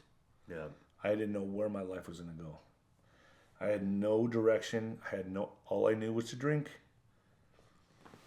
So I accepted that I was a loser, that I was never going to bounce back. And I accepted my demise. And I was like, well, if I'm going to die, I'm going to go out and die. I'm going to die on my terms.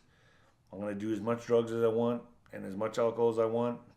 And it was like a sorry pity feeling. Like, I ruined my destiny. My destiny was to be heavyweight champion of the world, and I blew it. I fucking blew it.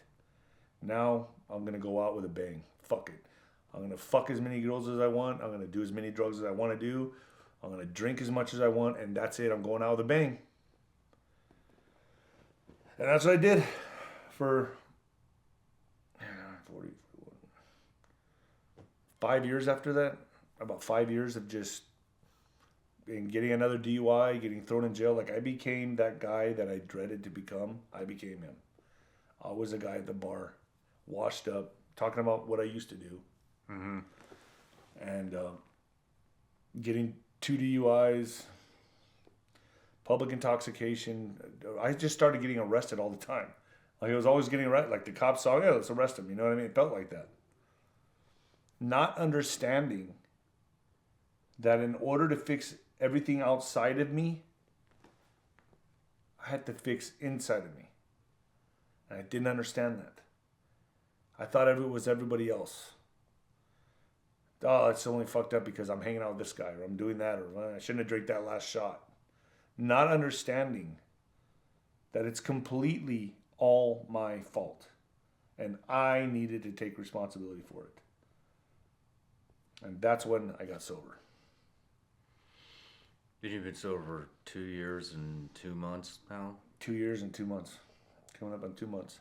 2 years and 2 months. And my life is nothing short of a miracle. What was the final straw that you were like, all right, fuck it, I'm done? Getting kicked out of my niece's house for Thanksgiving because I was the drunk uncle. Oh, damn. I showed up to her house. First of all, they had to go pull me out of a bar. I forgot about Thanksgiving. And this was in 2019.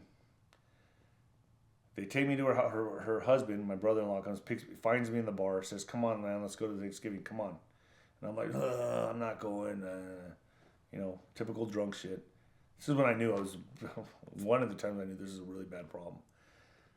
Takes me to the house, my niece sees me and says, nah, he's not coming in here. Not like that. So now they take me to the house, want me there.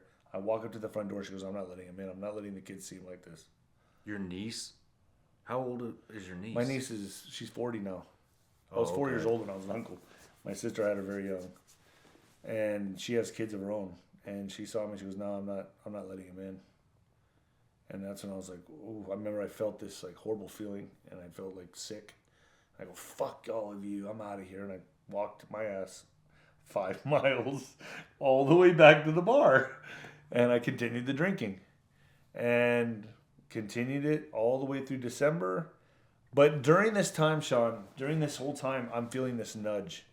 Like someone poking me. And I believe it was God. Stop. Stop. Stop. I have something better for you. Stop. Stop. I have something better for you. I will give you the world if you just stop. I kept hearing that. And I'm like, fuck.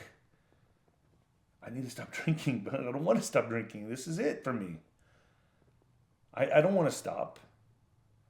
I don't know anything else. It's scary. I didn't know what I was going to do. One day I'm in the bar, day after Christmas, fucked up on Christmas as well, by the way. And I'm there with friends at this bar. The Christmas after that Thanksgiving? Yeah. Okay. And I'm with my friends at the bar. And I'm looking around and I'm like, these guys aren't going anywhere. And I'm judging them. I'm judging them. And then I look in the mirror behind the bar and I see me.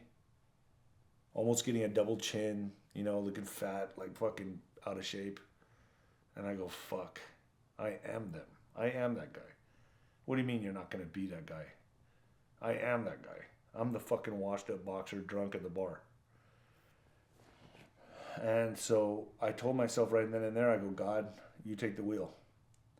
If I leave right now, I'm giving it to you. If I leave right now and I put this beer on the bar, I'm giving it to you. Please take control of my life because I can't do this on my own anymore. And I put the beer down and I said, okay, guys, I'm out of here. Bye. Or I think I said, I'm going to the bathroom. I go, I'm going to the bathroom.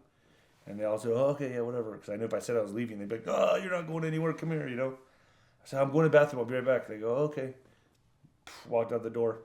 I've never been back. And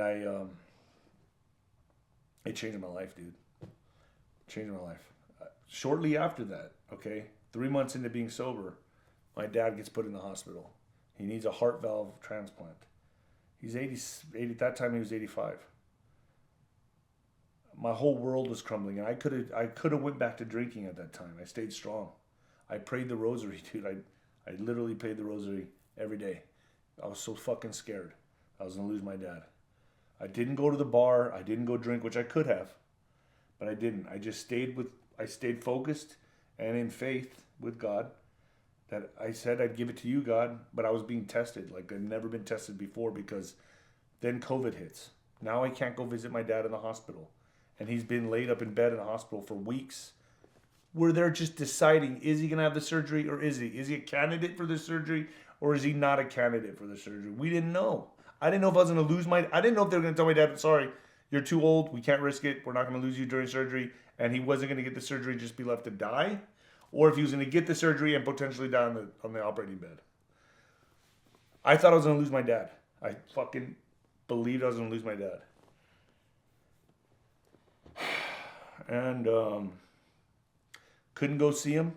I had to drop food off at the front of the hospital because of COVID. And they said, oh, we can't let anybody up, COVID, this and that. All the while, I knew what this was all about in the first place politically. I knew what it was about, what they were trying to do with the election and everything. I knew already. And I stayed to my guns. I did not drink. He got the surgery. And he made it through, dude. And I was like, thank you, God. Thank you, God. Now I know I'm never going to drink. You know what I mean? And I just stayed stronger. And then it just made me stronger. And if I would have folded, I think it would have been there. You know, there's more battles ahead of me. I know that. You know, my parents are getting older. I know anything can happen. But I'm just saying, like, I won that little battle. And it was a little victory. And then I said, I'm going to stay with this. Well, 3 months turned into 6 months. 6 months turned into a year. Then the viral video hits. Next thing you know, I'm blowing up on social media. And I'm wondering what the hell is happening to my life. It's all happening fast. Then a year turns into 2 years. And my life now is completely fucking different than ever I could have imagined. Ever could have imagined. Ever could have imagined. That's how I know God's real, man. Because, like I said, seek, listen, obey. That's what I started applying to my life. And the alcohol clouded my judgment. It clouded what I like to call my instincts or my intuition, my soul. That I wasn't getting a clean connection to God. Now I feel I'm getting a clean connection. So I'm staying sober, and I'm going to do my best to never fall back in that shit again. And that's where I'm at right now, man. I'm on your show telling you that. Yeah, we're doing a hell of a job. That's for damn sure. Yeah. How many years was it from your last fight to sobriety?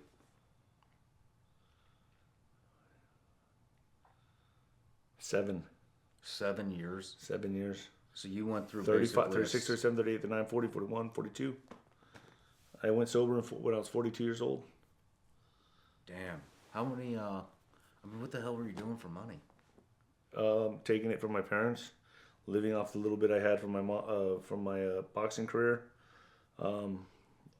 managing properties because we have real estate in my family, managing some properties here and there. Not really, dude. I mean, look, man, to be honest with you, I was on my way out, bro. I didn't care. Yeah. I was on my way out. And anybody who's watching this, yes, I knew I hit rock bottom, and it does have a basement. And I will tell you this, you always can turn around your life. You always can, no matter how bad it seems. If you're addicted to fucking smack, whatever it is, you can turn your life around. I don't give a shit what you're going through. Yeah. But for me, I had to go to God, dude. And that's what I did. I couldn't do it myself. You know, you can't, you know, I tried to do it myself. I was stubborn. And every time I tried to do it myself, I fell apart or I failed.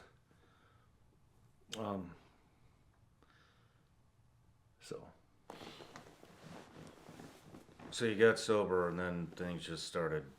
They just started happening. Blossoming. Because Well, that's at first, tough. remember, my dad was in the hospital. It was bad. Yeah. It was like a test. Are you sure you want to be sober? You think you can be sober? Let's throw this at him. Let's throw that at him. Let's throw this at him. I'm not, everyone's story is different. I'm just saying for me, there was massive obstacles when I first got sober. I thought I was going to lose my dad. And that should have been the reason for me to go back drinking. Yeah. But I didn't. I stayed with my guns. I had faith. I let faith guide me. That's all I did. I just said, man, I can't do this myself. I have to give this to God. I have to, because I'm not strong enough. And you know, I tell my friends that I lost a lot of my friends when I went sober. And there's a few of them I don't talk to anymore, and they wonder why. Well, it's because they're still drinking, and it's not that I don't want to help them. I just don't feel strong enough that I can help them, to lift them up. Does that make sense? I need to just keep myself at peace, take care of me, because I don't feel strong enough to go down into their element and pull them out of that. So it's not that I feel like I'm better than anybody. It has nothing to do with that. It just has to do with the fact that I don't feel like I'm strong enough to put myself in that situation. You're just taking care of you. That's all I can there's do, nothing wrong man. with that. That's all I can do. Yeah. You know, and I don't have the expectation of boxing on me anymore. That feels amazing. The anxiety of boxing, having to fight, I don't have that on me anymore. I don't have, it's a much simpler life. It's a lot more rewarding, but I like we were talking earlier, I'm so used to the ups and downs of addiction and adrenaline and stimulation that this life now, this even keel, is pretty hard. It's a tough life. This is not for the weak, because I'm used to a bing bing bing bing bing bing yo-yo life. Now this even kill is like I got like transported to another planet, and I'm living among aliens. I don't know how to. I'm still learning how to cope. Yeah. To be honest with you, it's hard. It has its own obstacles. Yeah, I can definitely relate to that. You know, I don't think it ever ends. You know, I think it's a constant battle for I mean, you get those adrenaline dumps and Yeah. the shit that you've seen, you know, the shit that you've been through. It's just always, it's going to be, you know, from everybody I know, and, you know, and this is kind of par for the course with my prior career. You know, it's just something you always are going to have to keep tabs on and keep on top of, or it will spiral out of control. You know, for me, all I got to think about is sitting. Death doesn't scare me. Mm-hmm. I'm on bonus time right now. Death doesn't scare me. It's sitting in a fucking jail cell, rotting away for the rest of my life that scares me. Yeah. And you know, you don't know if you're just gonna have one too many drinks. It doesn't have to be one too many. It could be just two drinks. If you blow a .08, you drive and you kill somebody. I don't know. Anything can happen. I just didn't want to put myself in that anywhere near that possibility ever again. So that's it. How long did it take for you to kind of reinvent yourself, you know, to where, because that's tough. I mean, you were boxing from I'm 5 still years old. Yeah, I'm still doing it. You know? Dude, I am still figuring it out. I don't have the answer. Every day is a new battle. And every day, if you don't think that every day I think, man, I want to go to that bar and just fucking have one shot, just one. God, that feels so good. Oh, an old fashioned. I used to love old fashioned. I'd love to go have an old fashioned. I smell whiskey. I think of the smell of whiskey. I'm like, damn, that'd be nice right now. Yeah. Because it's stressful right now. Like right now, society, everything that's happening right now in America, it's stressful. Yeah. And I'd rather just go drink, listen to some good music, and let it all go.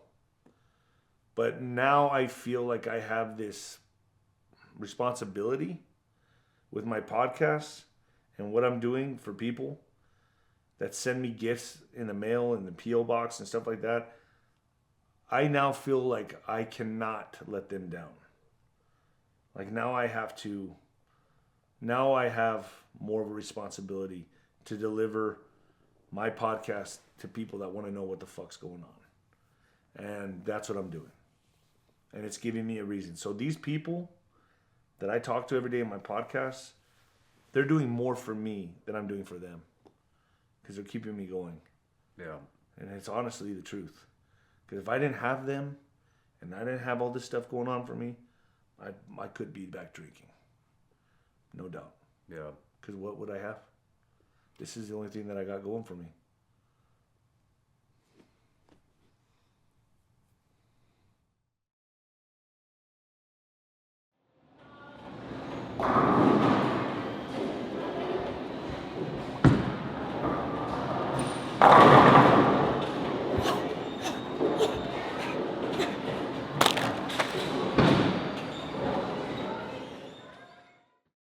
All right, we're back from the break. Kind of covered you getting sober and how things started turning around in your life.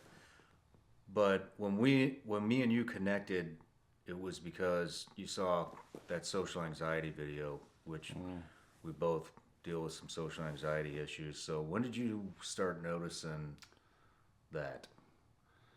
Really after my boxing career. I walked around on high alert during my boxing career, so I was always in that high alert status. You know, my instincts were up. I was always in fight mode, right? Well, when boxing was over with, it was like I got struck by lightning in my bones, and it stayed that way even after my career. So now I'm going to parties, walking around, and I'm noticing that I got like severe, I guess it would be PTSD, severe anxiety, severe, like I have something's going to happen any moment. Like always on the lookout, and especially after I got stabbed and my neck slit open, I was really at a heightened state. So every time I went out anywhere around I was always looking at my surroundings. I was freaked out, like shell shock. And I'm still that way. You know, I'm just learning how to control it better. So when I saw your video, that's why I reached out, because I was like, man, it feels very lonely. It feels very lonely because you see anybody else and they can, you know, kick back, have a glass of wine, feel relaxed. I started realizing that was the reason I would throw drinks down so fast, was to get rid of that feeling that I had of like, that anxiety, that nervous tension, that the lightning. I call it lightning in the bones. I feel like my bones had lightning in them, and drinking was the only thing during those years that would take that away. No matter what setting I was in, the more people, the worse. Yeah. Like if I went into a setting, like I always had to be with my back against the wall. I didn't like to, you know, I knew I was a big target anyway, because being a bigger dude and like you kind of stand out a little bit and people are always looking at you. I got paranoid. I started getting paranoid, you know, and I just the only way I could handle that anxiety was drinking. You know. How do you handle it now?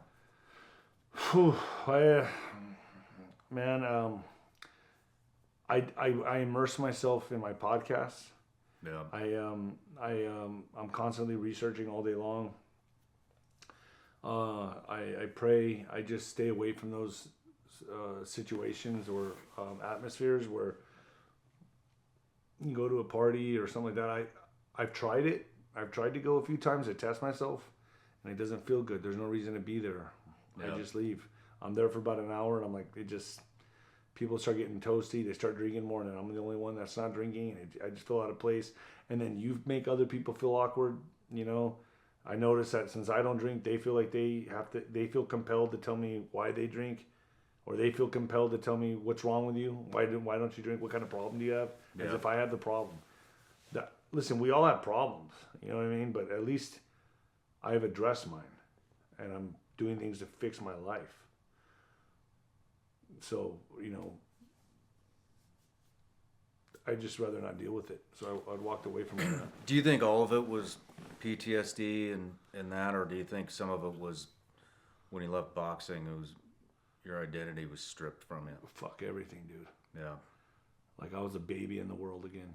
Like Yeah. I didn't know who the fuck I was. Like this was it was like I worked my whole life as a 5-year-old to be a champion boxer. Take that away from me, who the fuck am I? Yeah. I didn't know. I don't know. I'm learning still. You know, I'm learning right now. Did you have a question? Like, here's an example. So I struggle with it a lot. I still do. And at the beginning, I never had it until I left the SEAL teams, or until I left CIA, excuse me. And when I left, it was the same thing. Like, I felt like my identity was stripped, plus PTSD, plus TBI, plus whatever. It doesn't fucking matter, right? But I fucking hated it when people would ask me what my hobbies were. Yeah. That was like the one, well, not the one, but the question that I just fucking dreaded because I didn't have any. Neither do I. It was, I go to war, yeah, and then I come back and I do a bunch of drugs and I party and nobody can fucking relate to that. Nobody can. Know? And so they'd ask, you know, what's your hobby? And I don't fucking have any, you know. And I'll be honest with you, I don't have them either. If I have to take a good hard look at myself, it's like I neglected everything in my life for that one thing, which was boxing. So that's what I trained myself to do. And other than that, it was drinking, fighting, drinking, fighting, drinking. So you take those both away from me, I'm literally learning life all over again. Yeah. And I'm not asking for anyone to like have sympathy or empathy for me or anything like that. It's just what it is, man. I'm like I said, I don't play victim or nothing like that. It's just I'm taking the reins now, trying to control my life. This new normal that I'm living is so foreign to me, so alien to me, that I feel like a baby just learning to crawl and walk again, because this is really what it feels like. My whole identity was boxing, partying, and drinking. I mean, that's just what I did. And I was good at it, right? I mean, that's what I was good at. That's what I knew. Take that away from me, I'm having to relearn life all over again. Yeah. Has it gotten any better for you? Man. Yeah. It's better. I have a peace of mind. I have a calmness in my soul to know that I'm winning this battle one day at a time. But the fun, I romanticize my past life. That's always going to be there, man. I don't know if that's ever going to go away, because I always think about how good it was. And getting older, especially for an athlete, when you know your best days are behind you, that's a motherfucker. Because I don't know, look at someone like Michael Jordan, dude. You see that motherfucker crying all the time. It's like, it's fucking hard. It's not easy. This is not a fucking easy thing to do. Walk away from being treated like a god, worshipped in the arena, signing autographs for everybody, clamored to nothing, to crickets. Yeah. That right there was the hardest shit for me to deal with, because I was looked up to. I used to go speak at schools. Hey, champ. I don't hear that anymore. I get an occasional email when someone says, hey, champ, you know what I mean? But that's occasional. Now it's like, hey, I see your videos. You're an influencer. And I don't know if I'm insulted or like what's going on. I'm like, damn, this is a lot different than what I used to be. So I don't put any I don't put any emphasis on what I do right now, because it doesn't feel like anything. You know, because what I had was my identity. That's what I related to. Like, what I had was boxing. That's who I was. You take that away from me, all of this now, this direction I'm going in my life is brand new to me. I don't know where to categorize it. I really don't. I've told you this on break. Yeah. You know? It's fucking crazy though, right? You know, I mean, I don't know what you've excelled to the pinnacle, you know what I mean, of boxing.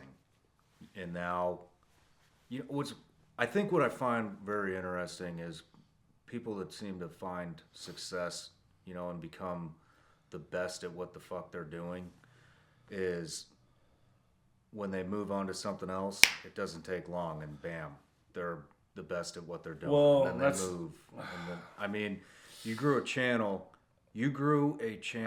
in 1 year. Yeah. And you have how many subs? 222. 222,000. Going on 222,000 subs in 1 year. Yeah. I mean, that shit doesn't happen. You know what I mean? That's a lot of. You've got something. But let's think about this. There's a flip side to that.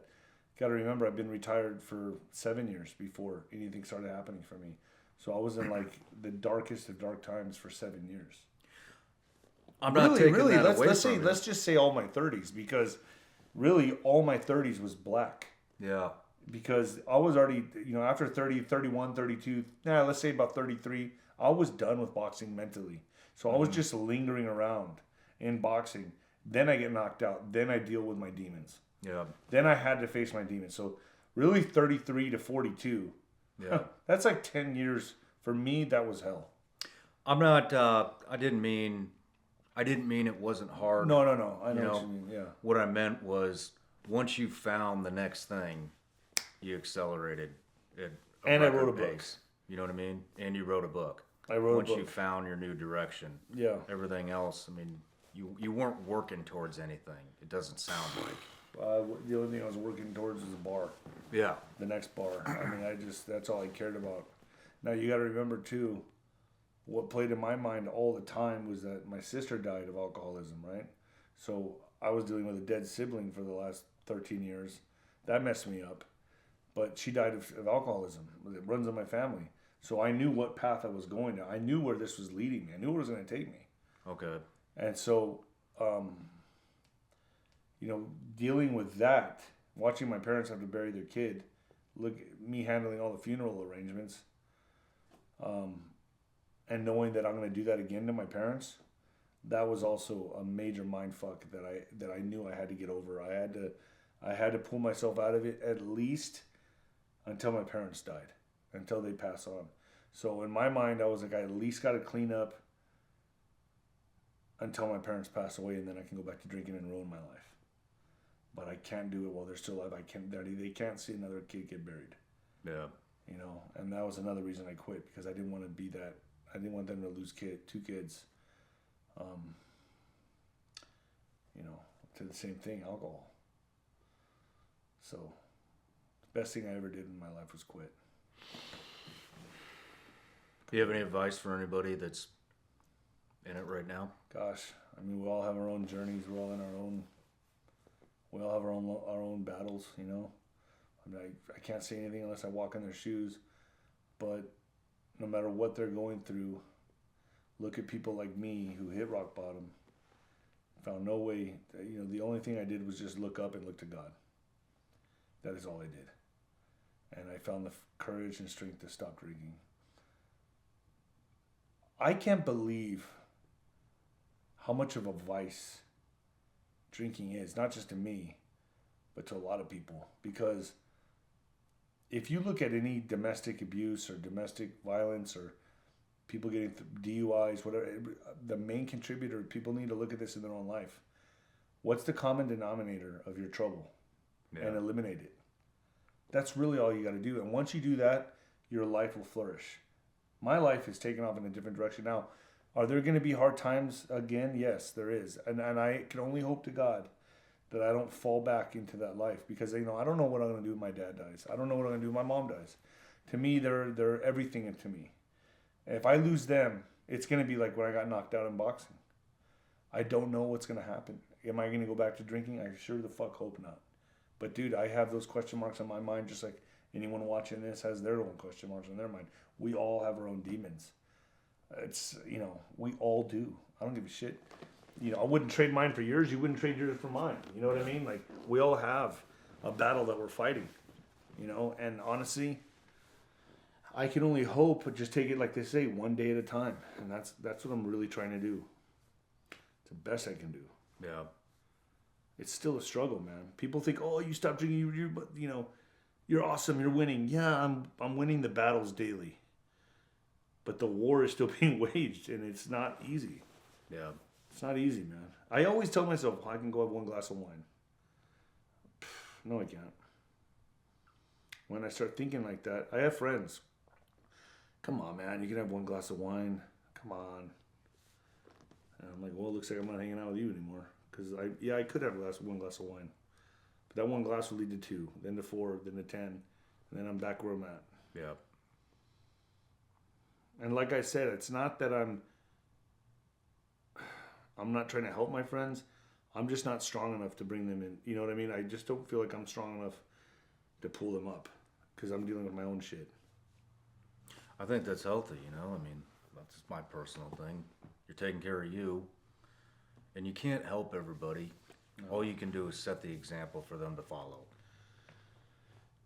I get friends that contact me that are still drinking, you know, and they're like, you know, you're a fucking asshole. You don't call me no more, you know, this and that. And I'm like, bitch, I don't want to hear your fucking problems. I have my own. Yeah. I'm not a savior for people.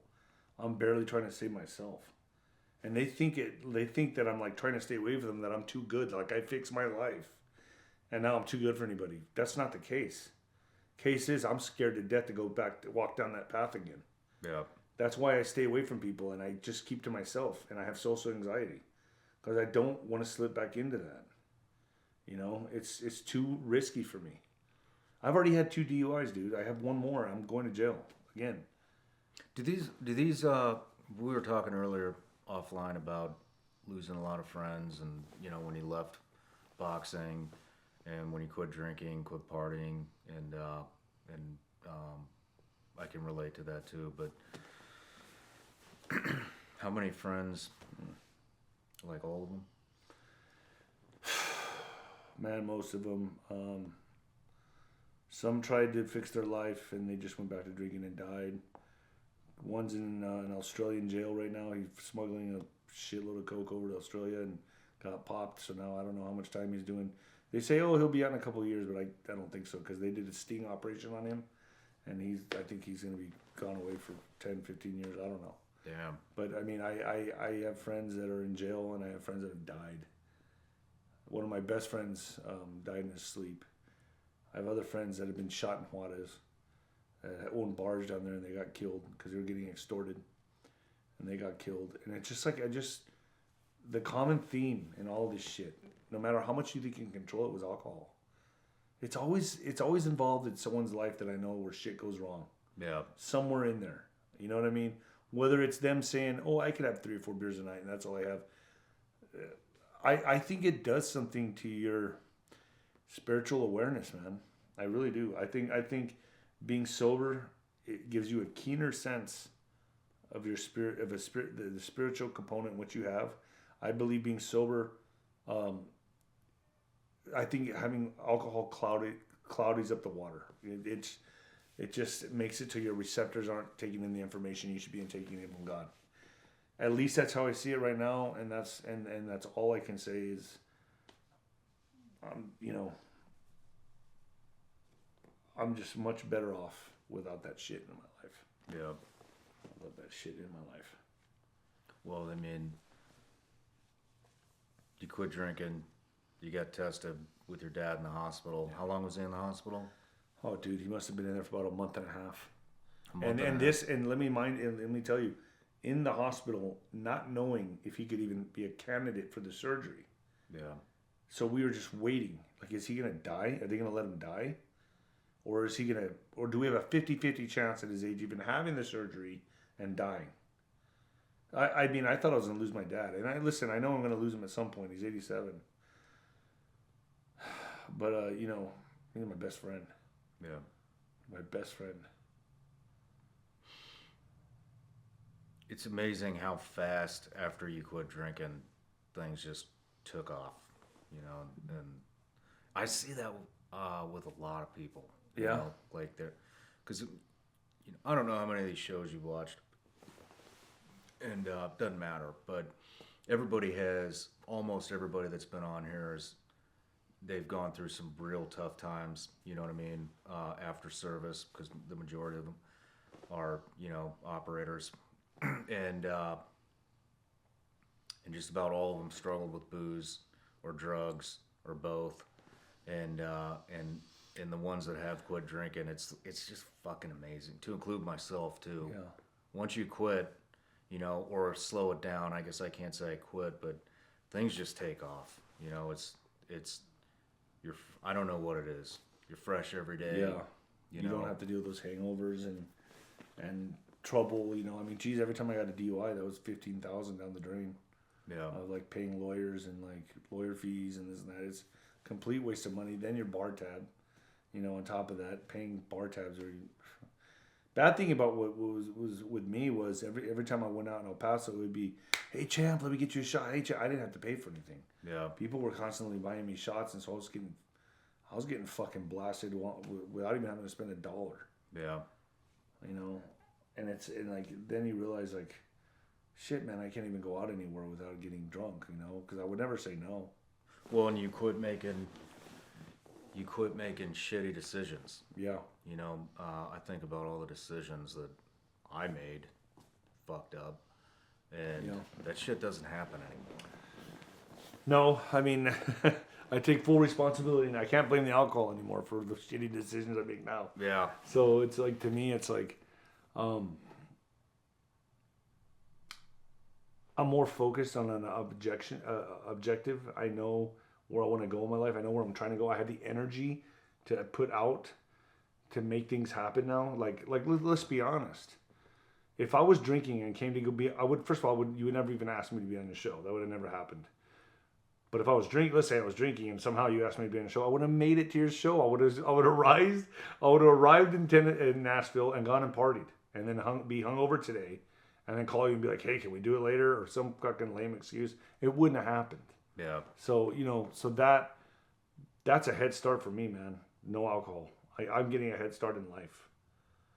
You know, and I'm sure a lot of people are watching this feeling very uncomfortable, like, fuck, I'm still drinking, I can't stop. I was there, dude. I know. I was that guy that's like, fuck, I wish I could be like that. I wish I could be that success story. But they need to understand that it's a constant battle every day. That they're not alone. Nobody's alone in this. We all feel the same. It's just getting through the day. Just get through it. Get through it. You're going to be... The boredom is the hardest part. Is when I'm just sitting there going, geez, there ain't shit to do. Like, what do I do? Read a book? Watch YouTube? But it's... Watch Shawn Ryan on YouTube? Then you were like, fuck it, I'll just be a YouTuber. Fuck it, I'm going to go drink. Oh, no. But it's... my life has changed. Definitely, it's definitely it's going in a completely different direction than I ever would have imagined. Well, where are you heading? I don't know, man. You know, if you would ask me this 2 years ago, it would have been, or 3 years ago, it would have been like death. I would have been like, I'm gonna die. Now, dude, the sky's the limit. I don't know. I'm letting God take care of that. Okay, I'm not deciding that. I'm letting God steer the ship. I'm not the captain anymore. I know people say, "Oh yeah, you are. You're your own God. You manifest what you want." Nah, no, I'm humble. God has got my ship. I guess let me rephrase this. What are you doing now? I'm on the Shawn Ryan Show, baby. I know. Well, you know, like, what are you working towards? You got to be working towards something. I have a very good company now. My social media company took off. It's doing very well. And I just plan to keep going, man, keep expanding. You know, the sky's the limit. I don't know where it's going to take me. I don't know. All I know is if I were to stop today and stay at this level, I'm happy. I'm very happy. I don't need much more than this. I'm good. But if it keeps growing, I'll embrace it. It's whatever God wants. So when I say whatever, I'm doing it already. Where do you see me in 5 years? Where do I see myself in 5 years? Well, I'm doing it now. Mm-hmm. I see myself still hammering this out, still doing podcasts, talking to interesting people such as yourself. To me, this is what better job could you ask for? We have really stimulating, interesting conversations with people. It's fucking awesome. Yeah. Like, to me, that's fucking amazing. It's crazy. Like, if you would ask me if I would have been doing this 2 years ago, I would have said no. I'd have been dead. I'd be dead or drunk somewhere. And here I am doing this. It's amazing to me, man. I just can't believe how when you let go and let God, things change. Really. You're just along for the ride. Just along. Like, remember I told you surfing. It's like I caught a wave. I'm riding the wave. I used to compare everything to boxing. I used to say life's a fight. Life's tough. Life's a lot of drama. It's hard. It's like you got to roll with the punches, but you land your shots. I don't think of it like that anymore. I look at life like surfing. You get your surfboard, you paddle out there, you catch a badass wave, and you ride it in. You go back out there, catch another wave. It may be short, maybe long, but you're catching waves. And you may wipe out, but you get back out there, you get your surfboard, and you go back out there for another wave. And that's how I see it now. I'm just catching waves. Do you surf? I've attempted. I'm scared of surfing. I've been out there a few times. One of my best friends used to surf all the time, and he took me out there a few times. And I got up on the board one time, but I ate shit immediately. But I got the gist of it. I understood the concept, right? And I have a lot of friends that were surfers, right? And they would tell me, "Oh man, I caught this awesome wave." I'm like, "Fuck, that's how life is, man." You know, like, fuck, you catch a wave, you ride it in, or you don't catch one, you stay out there for a while, look at the beautiful ocean, and then one comes, you catch it, and you ride it in, and then you work your ass off to get back out there again. You know what I mean? It's like that. Yeah. So I used to compare everything to boxing. I used to be like, oh, life's a fight. So round one, and then your middle of your life is like the 6th and 7th rounds, you know. I don't compare it to that anymore because I think life's as hard as you make it. Yeah. You know. Well, I think that's a good spot to end on, man. But I just want to let you know. I mean, I've not heard you open up like this on any of your videos that you have on your channel, and I think this conversation is going to help a lot of people that are struggling with alcoholism, with PTSD, with whatever struggles they have in life. I mean, it's just, you got to overcome it. You have to want to overcome it, though, and want something better. And I just want to thank you for coming out, man. Dude, it was my pleasure, man. I really knew that if I was going to sit down with you, we'd go deep into this. And I think that I needed that for my own cathartic reasons, for my own therapy. So I appreciate you having me on, Shawn. It means a lot to me. My pleasure. Where do people find you? NinosCorner.tv, NinosCorner.tv. That's or YouTube, David Nino Rodriguez on YouTube, David Nino Rodriguez, or Telegram, Nino's Corner. Right on. But the big one is NinosCorner.tv. Roger that. Best of luck to you, brother. Thank you. I appreciate it, Shawn. See you soon. God bless you. Thank you. You will.